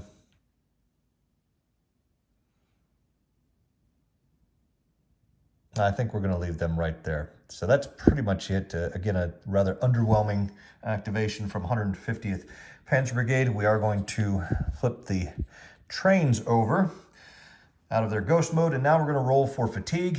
Even though we didn't really do anything, we still have a 2 or less because it's the second activation. Roll of a 6 means they do not increase their fatigue, and that's going to do it for 150th Panzer Brigade. And you know, you see an activation like this, we're still relatively early in the turn. We're still, I would say, at least in the first half of the turn, and the Germans are doing an activation that doesn't really expand the front line to the west any further. It's not cutting off any American formations. It's really not even inflicting any additional damage to American formations. It's really kind of almost a defensive type of activation, and you wonder whether or not the German grip on the initiative in the campaign is starting to loosen a bit. So I guess time will tell as we see what happens here with the rest of the day. For now, we're going to send it back to the Americans.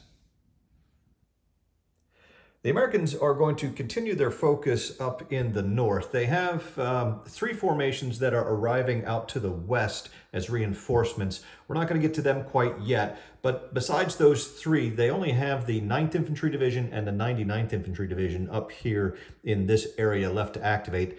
And I think they're going to try and go ahead and get 99th Infantry Division to activate before the situation gets potentially worse up here once the Germans start activating 277th and 326th Volksgrenadier. So let's go ahead and take a look at the 99th Infantry Division. The 99th Infantry Division is definitely showing major signs of wear and tear here. You can see the headquarters has been pushed back all the way out here to the west. They are marked with coordination. Now the trains are on map and they do have a complete MSR, which is a good thing, but they are ghosted and they're not at optimal distance, which is going to have an impact on the upcoming snafu roll. They've only got a handful of units still on map, which puts the formation in danger of being permanently eliminated. They've got one battalion here, that's 2nd of the 393rd. 3rd of the 393rd is down here. However, it is currently surrounded by 12th Volksgrenadier and only has a single step remaining. They have 3rd of the 395th here, and then out here with the headquarters, they just started rebuilding 1st of the 393rd. So they've got two battalions with a single step and then 2 other battalions, and that's it on map. And all of their battalions except the one at the headquarters are currently unprepared. So it's not a pretty situation 99th is in.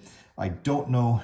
Obviously, we'd love to try to cut these guys out of their current predicament, because otherwise, when the isolation phase comes up, they will end up losing that final step for a lack of a safe path.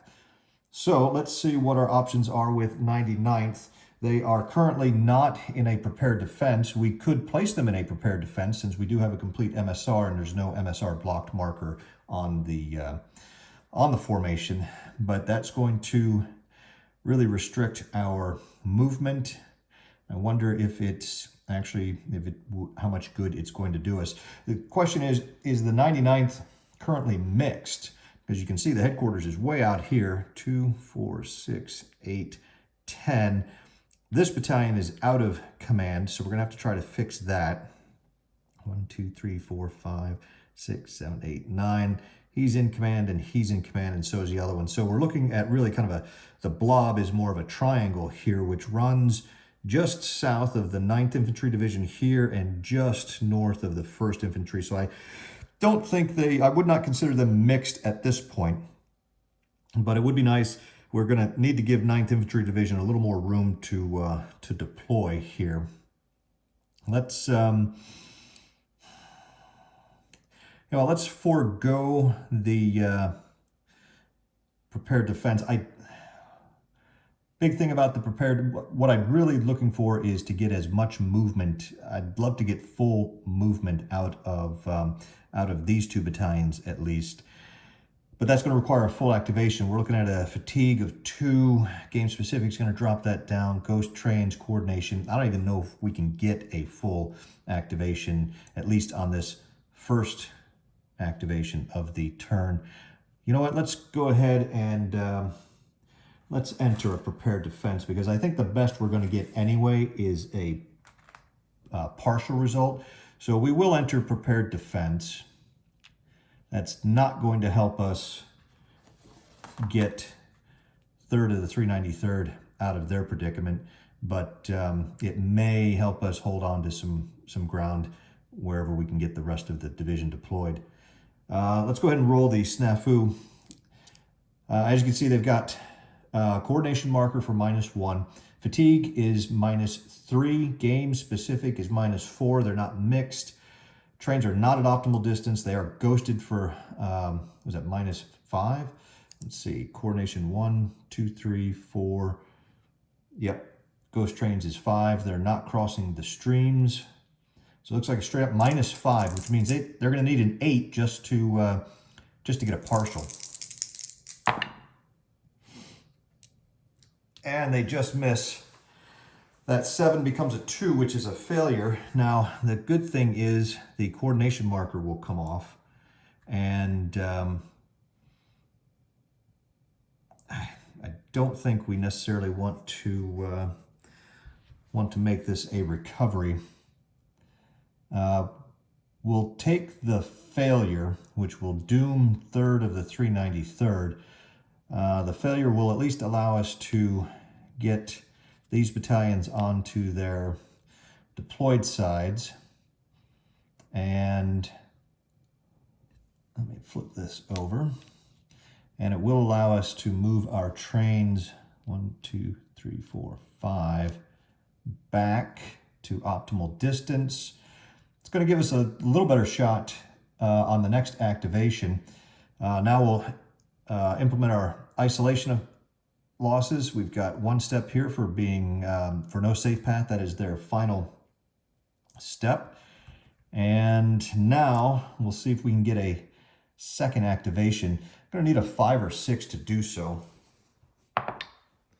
And a 2 is not going to get it done. So unfortunately, 99th Infantry Division fails to really do much of anything other than establish that prepared defense, and who knows, that may yet come in handy. They have at least improved their chances on activating next time, having gotten rid of the coordination as well as getting their trains back out to optimal distance. It's gonna be a net +2 swing in their favor. So much better chance of getting something going on the 20th of December. And with that, we're gonna throw it back to the Germans. Germans are going to bring the action further south here into the central part of the battlefield. And they've got some American refugees out here from CCR of the 9th Armored and 112th Infantry Regiment. They'd like to see if they can pounce on them and eliminate them while they have the opportunity. And so to do that, we're going to go ahead and activate 560th Volksgrenadier Division. We'll see how successful they're going to be. The division currently has a fatigue level of 2, so they should have a decent chance of getting at least a partial, but we'll see here.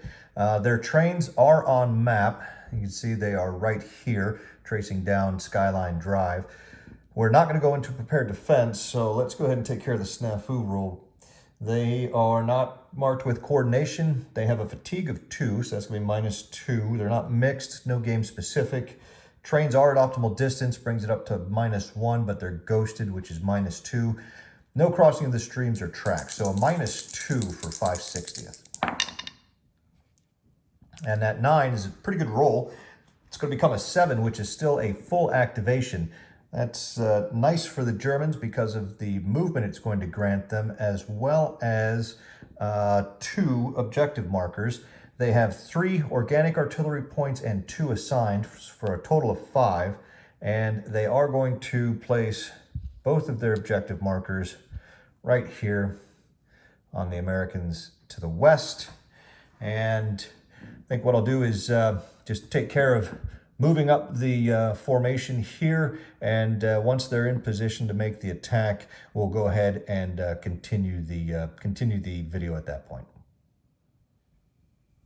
As you can see, the division has moved up. They've got leading elements heading down the highway here to the southwest, and they have moved into position to make an attack here on the Americans. They will spend 1 point in a suppression barrage. We're going to have the first of the 1130th up here make the attack, assisted by the Pioneers. They have an action rating of 3. We do not have any red support for the formation. This is, I think, the only German, this may be the only German formation in the game right now that does not have any red support, or any support, as you can see, for that matter. So it's going to remain 3 + 1 for the double objective zone, makes it 4, 5, 6 for the artillery, and 7 for the assist. Now, on the American side, they've got Harper there with an action rating of 2, and they have an unprepared infantry battalion with a 3. I think what we'll do, the dual nature of Harper will raise that up to a 3. And then the terrain will make it a 4. So we have a 7 - 4. It's a +3 on the combat table here. Oh, that's a good roll. That 10 becomes a 13. That's going to be a D2 and an automatic retreat. Now, the Harper only had... he had 2 steps remaining, so those 2 steps will eliminate his loss. Well, let's see. He's the action rating unit, so he has to take the first step loss, but I think I can give the second step loss to the infantry battalion below, which will leave Harper with 1, and then we'll have an automatic retreat. Now, being a attack move mode, he's going to retreat 3 hexes, and I think that will put him on his move side. 1, 2, where we go? 1, 2, 3 out to the west here, or, well, the attack was coming here, so locally to the rear. That's going to put him way out here in the middle of nowhere. The infantry, however, has no safe path and therefore cannot retreat, so they will take a second step loss. So that was 1 step loss inflicted on Harper and 2 on the 1st Battalion of the 112th. And I don't see anything else really that 560th is going to be able to do in this activation. They don't really have any targets for their artillery points here, so I think what we'll do is just roll for fatigue, which will be a 3 or less, and that 3 is going to cause their fatigue to increase to level 3, and I am going to try and get a second activation with them to see if we can finish off Harper and or the 1st Infantry Battalion here. We're going to need a 4, 5, or 6. They do get a 5. So now the snafu roll is going to be a -3 for fatigue. The trains are at optimal distance, which will bring it up to a -2, but they are ghosted, which drops it back down to a -3 now for 560th Volksgrenadier. And that increase in fatigue made all the difference. That 5 -3 becomes a 2. That is a failure. The only thing we can do with that failure is flip over the trains here and roll for fatigue, a 1 or a 2, and they will go to fatigue level 4. Let's see. And they avoid that by rolling a 3. So they managed to inflict some damage on the Americans there, but they still have not yet been able to finish them off. So a less than satisfying day for the 560th Volksgrenadier. I'll go ahead and mark off the American losses here, and then it'll be up to the Americans to decide who they're going to activate next. The Americans are going to come to the south, all the way down to the south here in the Dunkirk area, and they are going to activate 10th Armored Division. It arrived yesterday as a reinforcement, was able to drive up the road here and cut open a safe path for the surrounded 1st Battalion of the 109th in Dunkirk. But what we'd like to do is have them activate here and first of all, get over to their deployed sides, and then start to maybe clean up some of the German battalions that have crossed south of the Sauer River here, and relieve 89th Armored Cavalry Squadron here from CCA and allow them to shift over to the east, where things are pretty thin for the Americans on the ground over here to the east between 4th ID and 10th Armored. So with that said, we have flipped over the headquarters to activate them. The trains are on map, 2 hexes due south of the headquarters in the entry hex, and we are not going to go into a prepared defense. So our snafu roll modifier is going to be -1 for fatigue. They're not mixed or coordinated, and they get another -1 for the game specific, makes it a -2. The trains are at optimal distance, brings it back to -1. They're not ghosted, crossing the streams, or using tracks. So just a -1 here for 10th Armored. Would like to see them get a full activation, preferably. And unfortunately, they just missed the full. That 7 becomes a 6, and it is a partial. That's going to make it a little more difficult to get over to their deployed side, because that takes up such a big chunk of their movement. However, I think we are going to be able to place our objective marker, let's say here, and then we will, let's see, our artillery, we have 3 organic and 1 attached. That's 4 halved, gives us a total of 2 points to spend. And now let's see what we want to do with 10th Armored. I think we're going to go ahead and deploy Task Force Riley. I've given some thought to having him cross over the river, but we're going to hold off and we'll see how some attacks go here. If we can maybe push this Pioneer Battalion back out of the area, we might be willing to cross him over to the north bank of the Sauer here rather than leave him on the south side. I think what we will do is we'll have the Armored Cav come 2-4. Let's see what happens if we flip Standish here. All right.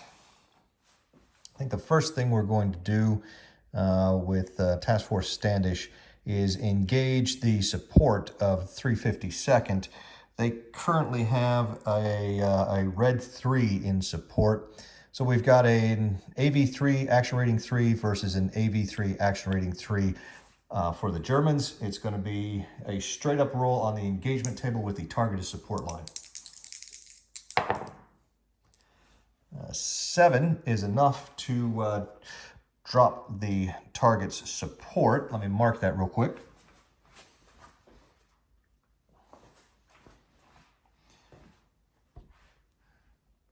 With that dropped, that's the first fire event from Standish, and I think we'll go ahead and take the opportunity to conduct an attack by fire with the second fire event.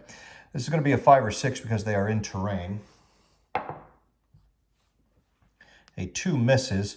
That brings Standish, it's going to be his second fire event. He is now stopped, but we're going to go ahead and make an attack here, seeing as he is a dual unit. That's one of the big advantages of these American dual units. And he will be assisted by the Armored Cav Squadron here. I'm going to leave that stopped off for a moment.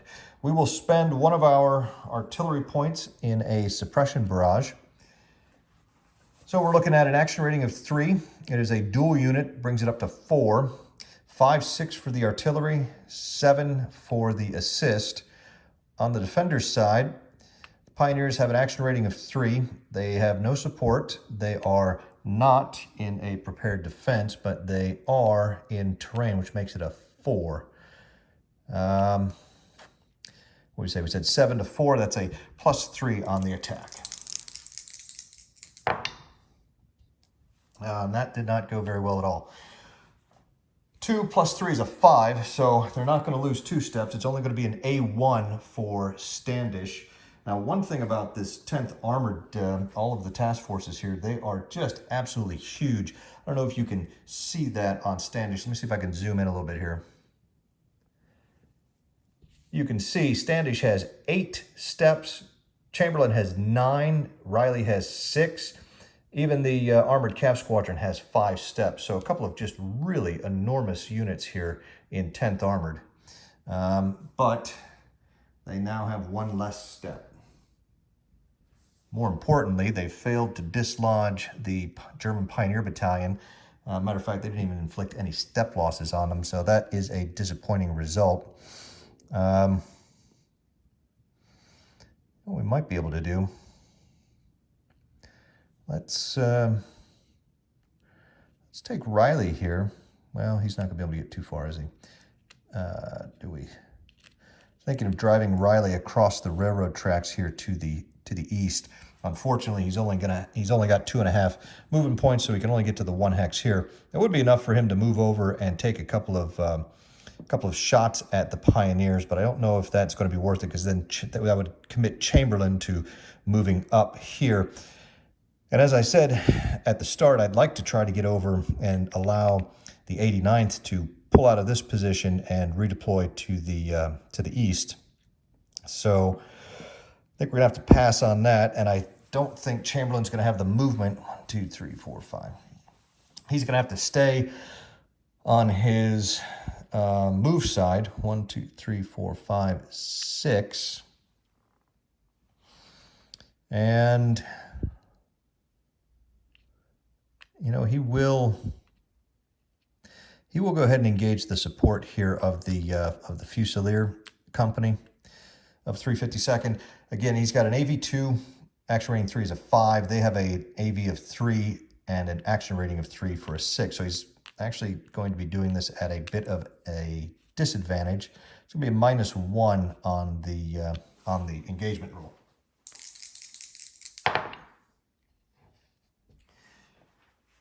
-1, 6 becomes a 5. That's no result. And now we have to decide whether we want to try to engage him again to try to drop that support, or don't bother with it. It really comes down to, are we going to try to make an attack on either of these two battalions? It would be an unassisted attack. We do have an artillery point we can use, but I don't think the odds are terribly successful. Yeah, but you know what? The Americans, hey, why not? If they take a step loss or two here, who cares? They do have plenty to spare. So he will use his second fire event, except instead of engaging the Fusiliers, he's now going to engage first to the 914th, because we're going to make an attack. The Fusilier company is tiny. It's only got 2 steps. So the original thought was maybe we could hit these guys and eliminate them. But as you can see, we would be attacking into terrain and across some hex-side terrain. So instead, we're going to make our attack here against the 1st and the 914th. And I'm going to use my second fire event to try to drop his support. It's going to be the exact same as the last engagement. It's a -1.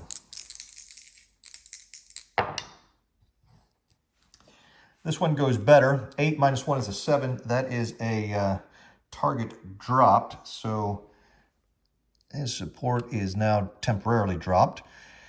And now for the attack by Chamberlain, we're going to spend our last artillery point. He has an action rating of 3. He's dual for 4. 5-6 for the artillery, and that's all he's got. The Germans have an action rating of 3. No support, no prepared defense, but they are in terrain for 4. So it's only a +2 on the attack. Let's hope they roll a little better than Standish did. And they do roll a little better than Standish did. A very average 7 + 2 becomes 9. That's going to avoid any attacker losses. It's going to be a situational retreat and traffic. So they did push the Germans back, flip them over to their move side, and we'll set them 1, 2, 3 back here, and we'll enter the hex. Mark it traffic, although it's not going to matter because I don't think we're going to have anybody driving up here. And anything else we have left? I do have some engineers stacked with the headquarters down here. I don't know if I necessarily want to leave the headquarters ungarrisoned and bring the engineers up. I don't even think they can make it anywhere. That's 1, 2. They can get to about here. But a little worried about some Germans off to the east here in CCA's sector. So I think we're gonna kind of end it there. There's no isolation losses to inflict. We'll do some cleanup here, get rid of the support dropped markers, and now we'll roll for fatigue. We made a couple of attacks, so a 3 or less. 6 means that they do not accrue any additional fatigue. Now we will try for a second activation. We need a 5 or 6. And we do get that 5. So I'm going to let's go ahead and roll for the snafu roll. Again, shouldn't be any changes here. I believe it's a -1. We've got -1 for fatigue, -2 for the game specific, and then a +1 for the optimal distance. So -1. That's a considerably better roll, and that's going to be a full activation. So I'm going to take a minute here. I'm going to mark off the record the loss to Standish here, figure out where we want to place the objective markers, and then we'll pick back up. All right, picking up with the activation now. We've decided to place both of our objective markers here, which is going to cover all of the 352nd units in this vicinity here. And we're going to start off with bringing up the engineers. Now they have full movement. They can go 1, 2.5, and I'm going to deploy Chamberlain to his deployed side. We're going to start off with Chamberlain engaging the support here of the Fusilier Company again. This time he's got an AV3, action rating 3 for 6, +1 for being in a double objective zone, gives him a 7. The 352nd Fusiliers have an action rating of 3 and an AV of 3 for a 6, so it's a +1 now on the engagement. There's a good roll there of 9, becomes a 10. That is a target drop. We'll place that there, and now Chamberlain is going to follow up with a second fire event with an attack by fire needing a 5 or 6. That 6 inflicts a step loss on the Fusilier Company. Chamberlain is now stopped, but I think what we're going to do is, we're going to launch an attack by the Engineer Battalion, and we're going to spend 3 artillery points in a destruction barrage. The Fusilier Battalion is down to its last step, so if we can get just one of these artillery shots to hit, that will eliminate it and allow the engineers to move into the hex. So let's go ahead and roll that first.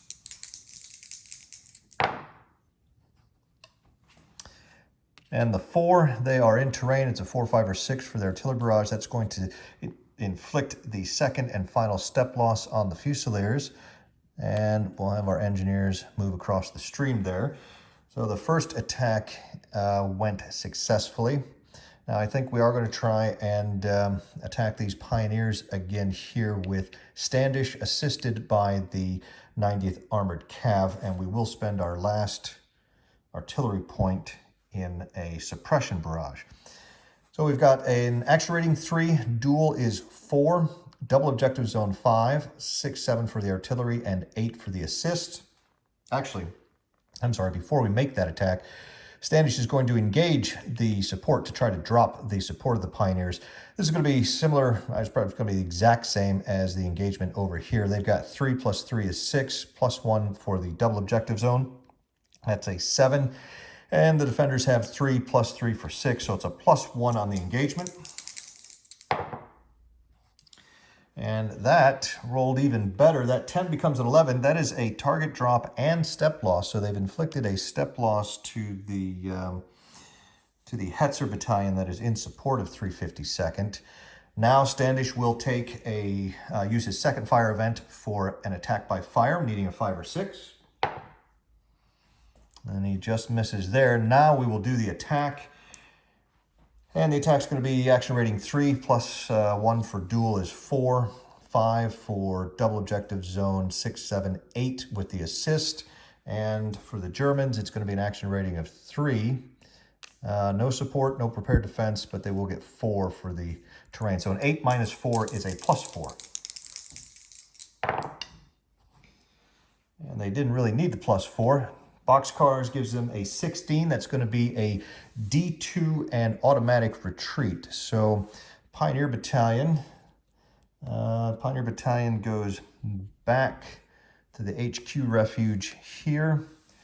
And we'll keep the temporary support on there just in case, but that's not probably going to come into play. And then Standish was able to reorganize themselves and recover, and obviously their second attack here proceeded much better. And I think what we're going to do is we will go ahead and push Task Force Riley across the river here. Now he's going to have to stop because of the AV ZOC from the support of 5th Fallschirmjäger. And these guys have some 88s, so I don't think we want to try to engage that support to drop it. I think we're content just to occupy the north bank here for now. I think that's really going to do it for the 10th as a whole. We'll clean up the activation here. And second activation, it took them, well, pretty much all day, 2 full activations, but they've managed to kind of push the German incursion back here as well as relieve the 89th here. There are still a couple of German or a German infantry battalion south of the Sauer. We'll see what the Germans decide to do with the 352nd. But let's roll for some fatigue. It is a 3 or less. And that is going to increase their fatigue. Fatigue becomes a 2. That's going to do it for 10th Armored. I think Americans are reasonably satisfied with what they were able to get accomplished today on the 19th. Now back to the Germans. The Germans are going to bring the action back up to the central portion of the front and activate 116th Panzer Division here. They're going to try to see if they can dislodge the engineers here and then hopefully continue to press westward. Now the trains are on map. They are just east of the bridge here at Burg-Reuland. We are not going to go into a prepared defense, so let's go ahead and make the snafu roll. They have a fatigue level of 1, so that's going to be a -1. They're not mixed or coordinated. There's no game specific. The trains are at optimal distance for a +1. They're not crossing the streams, I think. Nope, not crossing the streams, and there are no tracks. So just a straight up +0. That 11 is good enough to give them a full activation. That's going to be 2 objective markers, and they'll have 3 organic and 2 attached artillery points for a total of 5. I'll go ahead and take a look and see where we're going to place the objective markers to get the maximum benefit out of them, and then we'll pick back up with the activation. The obvious place for the objective markers is right on top of the engineer battalion here from the 106th Infantry Division. And before we can really head the division to the west, we are going to have to deal with the engineers. So I think we're going to start off the activation with the Panzer battalion here. We're going to flip him over to his move side, bring him up the railroad tracks for 2, 3, 4, 5, 6, 7, 8, 9, 10, 11, and 12. Now he will be in the AV ZOC of the 106 support, which he will engage. He's got an AV4 action rating 4 +1 for the double objective zone. It's going to give him a 9. The engineers have an action rating of 1 and they have an AV of 3 for a total of 4, which is going to give him a +5 on the engagement table. And not a good roll, but it's good enough. That 5 + 5 is a 10. That is going to be a support dropped. They actually had a good chance of killing a step, but needed a 6 and only got a 5. Now that's the first fire event from the 1st Battalion of the 16th Panzer. But I think we are going to do a bit of a drive-by here. They've come up, they've dropped the support. They've got 4 movement points remaining, and I think they're going to spend those trying to get as far westward as they can. So they'll come back here for 13, 14, 15, 16, and he is done. Now we're going to have Kampfgruppe Stefan remain on his move side. He's going to advance here for 1. And now the question is, does he attempt to do a fire event, do an attack by fire, and take a step out? I don't think so, because we're planning on doing a shock attack, which is going to consume one of his fire events. And we don't want to use up both fire events, bringing him to a stop. So with that, we will just announce our shock attack here on the engineers. We will spend 1 artillery point in a suppression barrage. Now the shock attack is going to be a little bit different. We do have an action rating of 5. He is dual, which makes it 6. There's a double objective zone is 7. And he gets only +1 from the suppression barrage because it's a shock overrun, which makes it a shock attack, which makes it +8. And on the defensive side, we have an action rating of 1, no support. The 106th is in a prepared defense, so that's going to be a 2, and then the terrain makes it 3. And also, actually, on the engagement, I did forget the, because they're in a prepared defense, the defenders do get a +1 to their modifiers for the engagement table. Wouldn't have mattered. The +4 would still have been a 9, and it would have been a target drop. So what we have here is, I think we said 8 to 4. That's a +4 on the attack table. Oh boy, that's not good. That's not good at all. That is a 6 + 4 becomes a 10. It's a situational retreat, traffic, and an A1 because the engineers are in a prepared defense. So this is a really unfortunate result for the 116th Panzer.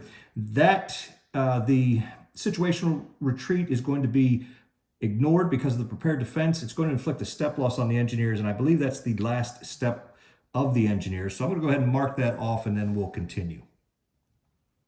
Actually, I was a little math challenged. I had stated that the Germans had a +4 modifier to the die roll. Should have been a +5, as they had an 8 and the Americans only had a 3. They had 5 for the action rating, 6 dual, 7 double objective, 8 for the suppression barrage, and the Americans only had an action rating of 1, prepared defense 2, and terrain 3. So with that +5, the dice roll of 6 becomes an 11, which is just enough, just barely enough to get a D1 automatic retreat result. So the D1 will kill the engineers, but most importantly, it will prevent any traffic being placed into the hex here, which means Kampfgruppe Stefan is able to continue moving. And that's going to be important because we're trying to get the 116th shifted as far to the west as we can. And if they had been stuck all the way back here in the east, it would have kept the division much further back than otherwise would have been the case. They've spent 1 movement point to move here, and then they've made the shock attack. So we're going to go 2, 3, 4, 5, 6, 7, 8, 9, 10, 11, 12, 13, 14, 15, 16. And for the rest of the activation, I don't see 116th Panzer actually engaging anyone. We will be moving up all of the rest of the battalions to the west as far as we can get. So rather than just watching me do an exercise in marching, I'm going to go ahead and cut the video here, finish up the activation, and then we'll pick up for the fatigue roll and to see if they're able to get a second activation. As you can see now, the division has managed to deploy westward here. We've got a couple of battalions lagging back here to the east, but the half-track mounted grenadiers were able to get all the way out here north of Houffalize along the highway. Only thing remaining to do is to roll for fatigue. Now, they made 1 shock attack, which is considered using the attack sequence, so it's going to be a 3 or less to increase their fatigue. A 3 is not what the Germans wanted to see, so the division's fatigue level is going to increase up to 2 now. And we're going to attempt to get a second activation, which is going to require a 4, 5, or 6. And we roll another 3, which is not going to get it done. So 116th Panzer is done for the 19th. And again, some of the steam seems to be going out of the German drive westward. If they had been able to get another full activation here out of 116th Panzer, who knows where they may have been able to get to this day. But it was not to be. 116th Panzer is now basically even with layer, kind of in between Panzer layer here. We have 116th Panzer here, and then 2nd Panzer Division to the south from Houffalize on down. We're going to kick it back to the Americans now. I think we'll do an American activation. I think this next one may be the last one for this video, and then that should leave us with about 26 formations left for the day. Leaving 116th Panzer in the central sector, we're going to come back down. The Americans are still a little concerned about kind of stabilizing their southern shoulder here.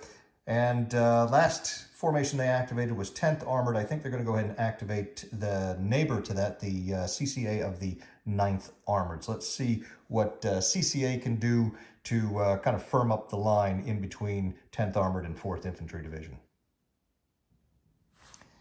Activating CCA of the 9th.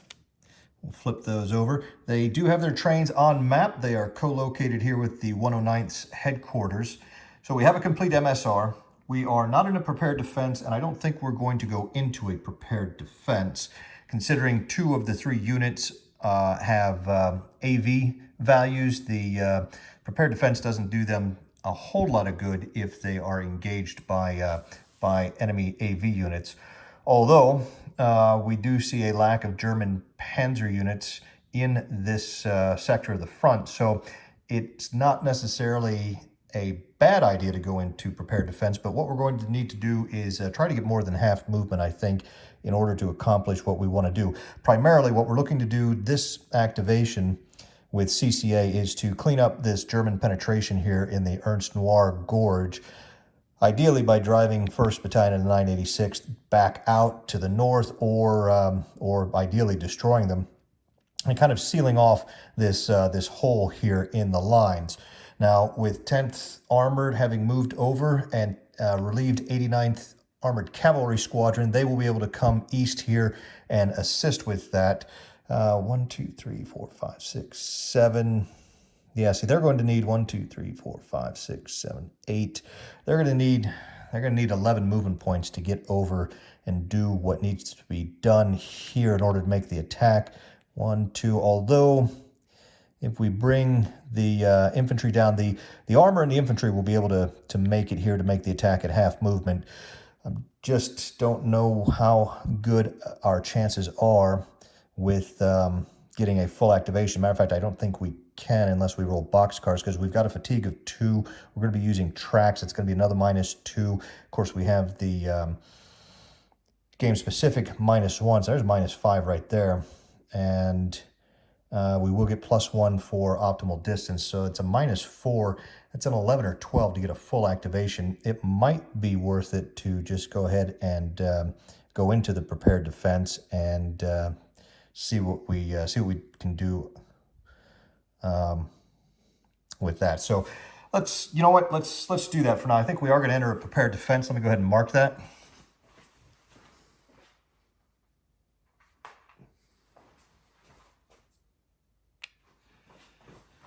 This should make it a little more difficult to on the Germans here when they make some attacks to push the infantry, actually any of the units, out of their positions. We'll go ahead and roll the snafu now. As I said, it's going to be a -4, so we need a 7 just to get a partial. And we came up just, I'm glad we didn't end up rolling that 11, because I would have been kicking myself if we had gotten a full activation and then halved the movement because of the decision to go into prepared defense. But we don't have to worry about that. We only get 1 objective marker, and I think we will place it here just to give us some flexibility. And now we really have to decide if we want to pull the infantry out of here and use the armor, have them both come down to make the attack here, and then we're going to look at we would like to hold on to the crossroads here, but I don't know if the armored cav can, 1, 2, 3, they can, if they can engage this guy and drop his support, they'll be able to drive right past him. The problem is 276 has some 88s, so they're looking at a +7 on the engagement, and the armored cav is that'd be a -3 on the engagement. They'd have to roll a 9 in order to drop that. So I don't expect them to be able to necessarily drive up this way. I wonder if they can get 1, 2, 3, 4, 5, 6, 7, 8. They can't quite get into the village, but they can at least get to where the armored battalion is. So let's do it this way. The infantry is going to have to go 1, 2, and the armor 1, 2. That's 5, and they will engage the support to try to drop it. It's an action rating of 2 with a 5 for the 88s is 7. They have multiple supports in 276, which is going to give them an 8. And we've got a 3 plus 3 is a 6. So it's a -2 for the tank battalion to try to drop that support. That's not going to do it. That becomes a 2. That is a fire loss and traffic. So that's 1 step lost there. And you know what? We're going to try it again. We've got several steps left in that tank battalion. And it went from really bad to even worse. That's going to be another step loss. They're stopped, but it doesn't matter because they've got traffic. Let's bring the cab over. 1, 2, 3, 4, 5, 6, 7, 8. And now I did forget to throw the artillery on there. They have 1 organic and 1 assigned. That's going to be halved to 1, which is what we will spend right now in a suppression barrage here on the Germans. We've got the armored infantry with an action rating of 3. There's no red support, no double objective zone. 4-5 for the artillery, 6 for the assist from the armor. The defenders have an action rating of 2. They have support for 3, and they are in terrain for 4. So it's only a +2 here, but the Germans are not in a prepared defense, which means we do have a chance to move them out here if we can roll just even something mediocre. Well, we rolled a lot better than mediocre. The 11 becomes a 13. That is a D2 automatic retreat, so that is definitely going to get the job done. They do, let's see, do they have a safe path? I may have spoken too soon. The Americans have ZOCs extending into both of these hexes, as well as this hex. They can come out to the southeast here. 1, 2, 3, 4, 5, 6, 7, 8, 9, 10, 11. It's a little circuitous, but they do still have a safe path. Let me try to show you that here. We come out 1, 2, 3, 4, 5, 6, 7, 8, 9, 10, 11. HQ range is 6 for their command radius, +5 for safe path determination, and they just barely have the safe path. So they will retreat. They are more than 3 hexes from the HQ refuge. We'll flip them over and we'll put them back. Where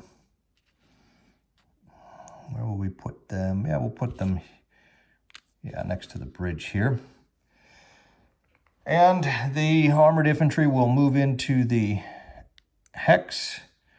And I'm going to go ahead and we'll clean this up here. We'll roll real quick for fatigue and then see if they can get a second activation. So fatigue roll is a 3 or less.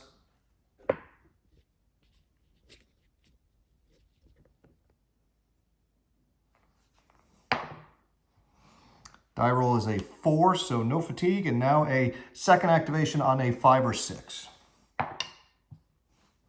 And they do get a 6. I'm going to go ahead and break it here. I will record the losses to the Germans, and then we will pick back up with the snafu roll.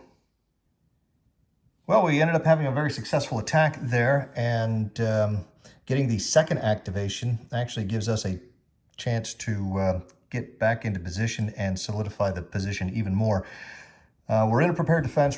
We're going to maintain that. The snafu roll, snafu modifier has not changed. It's still -2 for fatigue, -1 for game specific makes it -3, and then -2 for using tracks with poor trafficability, that's -5, and then optimal distance brings it back up to -4. They roll well again. 9 -4 is a 5. That is a partial activation. And I think we will go ahead and place an objective marker again here. And now we have half movement, which I think will be all right. We're just going to slide the infantry forward for 2. And that would be 2. We'd leave him back there. We're going to have to leave the tanks on their move side, unfortunately. But we can bring them 2, 3, 4, 5. And I think they've learned their lesson about trying to engage those 88. So we're just going to stop here and not do a stopping engagement with the either of the two defenders there. That will bring them to a stop here. And I think we'll move the Armored Cav Battalion back up to the trail here where they will need to stop because of the stop terrain. We did get one artillery point, and I don't see any reason why we can't use that. So we're going to try and blast 2nd Battalion of the 987th here, spotted by the infantry. They're in terrain, so it's a 4, 5, or 6. 2 misses. And is there anything else we want to do? Do we want to make an attack here? I don't think so. I think we're just content to have kind of restored the line here and improved our position in this sector quite a bit. Let's go ahead and roll for fatigue. We placed an objective marker, so that's going to be a 1, but it's the 2nd activation, which automatically makes it a 1 or 2. Either way, it doesn't matter. They will increase their fatigue from level 2 up to level 3, but at least I think they got some productivity out of that increase in the fatigue level for the day. That's going to do it for CCA of the 9th Armored, and I think that's going to do it for this episode. It's probably getting up to our usual length, and it also leaves us with 26 formations left to go. So the plan will be another 2 parts to wrap up this turn, where we'll see about 13 activations in each of those episodes. Well, the American position along the southern shoulder here looks to be in much better shape, probably the best shape it's been in so far in the battle. However, none of the 4 7th Army formations have activated yet for the Germans, so we'll see what kind of mayhem they can wreak down here when they activate later today on the 19th. The Americans have 11 formations left to activate, and of those, 7 of them are in the south and central sectors, only 4 in the north, and 3 of those are reinforcing formations out here in the west that will be coming on, probably not being able to engage anyone this day. The Germans have 15 formations left. 2 of those are reinforcing formations, one entering way up here in the northeast and the other one further south here in the east. They also have 2nd SS Panzer Corps here, which is just wallowing in the mud, and will continue to do so when they activate later today on the 19th. The Germans really have not been able to advance any further, much further to the west than when they started today. 2nd Panzer Division really was only moved a few miles westwards and has seized Houffalize, but did fail to capture the bridge here, allowing that to be blown. They were hoping to at least get to Bertone today, and you can see they are well short of that objective. Panzer Lehr in the central sector here has tangled up with 7th Armored Division, and granted, 7th Armored Division has kind of been pushed back. They are extremely beat up at this point, but they may have, their sacrifice may have won the battle for the Americans. It's still early yet, but again, the Germans are no further west than the Somme River here in the center, and up north, 12th SS Panzer continues to just be a brute. It will be interesting to see in the following days what happens when they slam into 1st Infantry Division and maybe even 30th Infantry Division. The Germans are, meanwhile, they've got a number of units here in the central sector that they need to reposition, primarily their infantry formations. They'd like to get them out of here now that they've cleaned up the 106th pocket for the most part, and get them, I think, up to the north here to fill in as 12th SS continues to try to push west along that northern route. And then 3rd Panzer Grenadier Division will be coming in again from the northeast here and probably trying to follow 12th SS out to the west. So there's a lot of fighting left to be done. We've got, like I said, 26 more formations today, and this will be then we'll wrap up the 19th. So we are we'll be about halfway to Christmas, I think. Well, not even halfway to Christmas by the end of this turn. That's going to do it for today. Appreciate you all watching.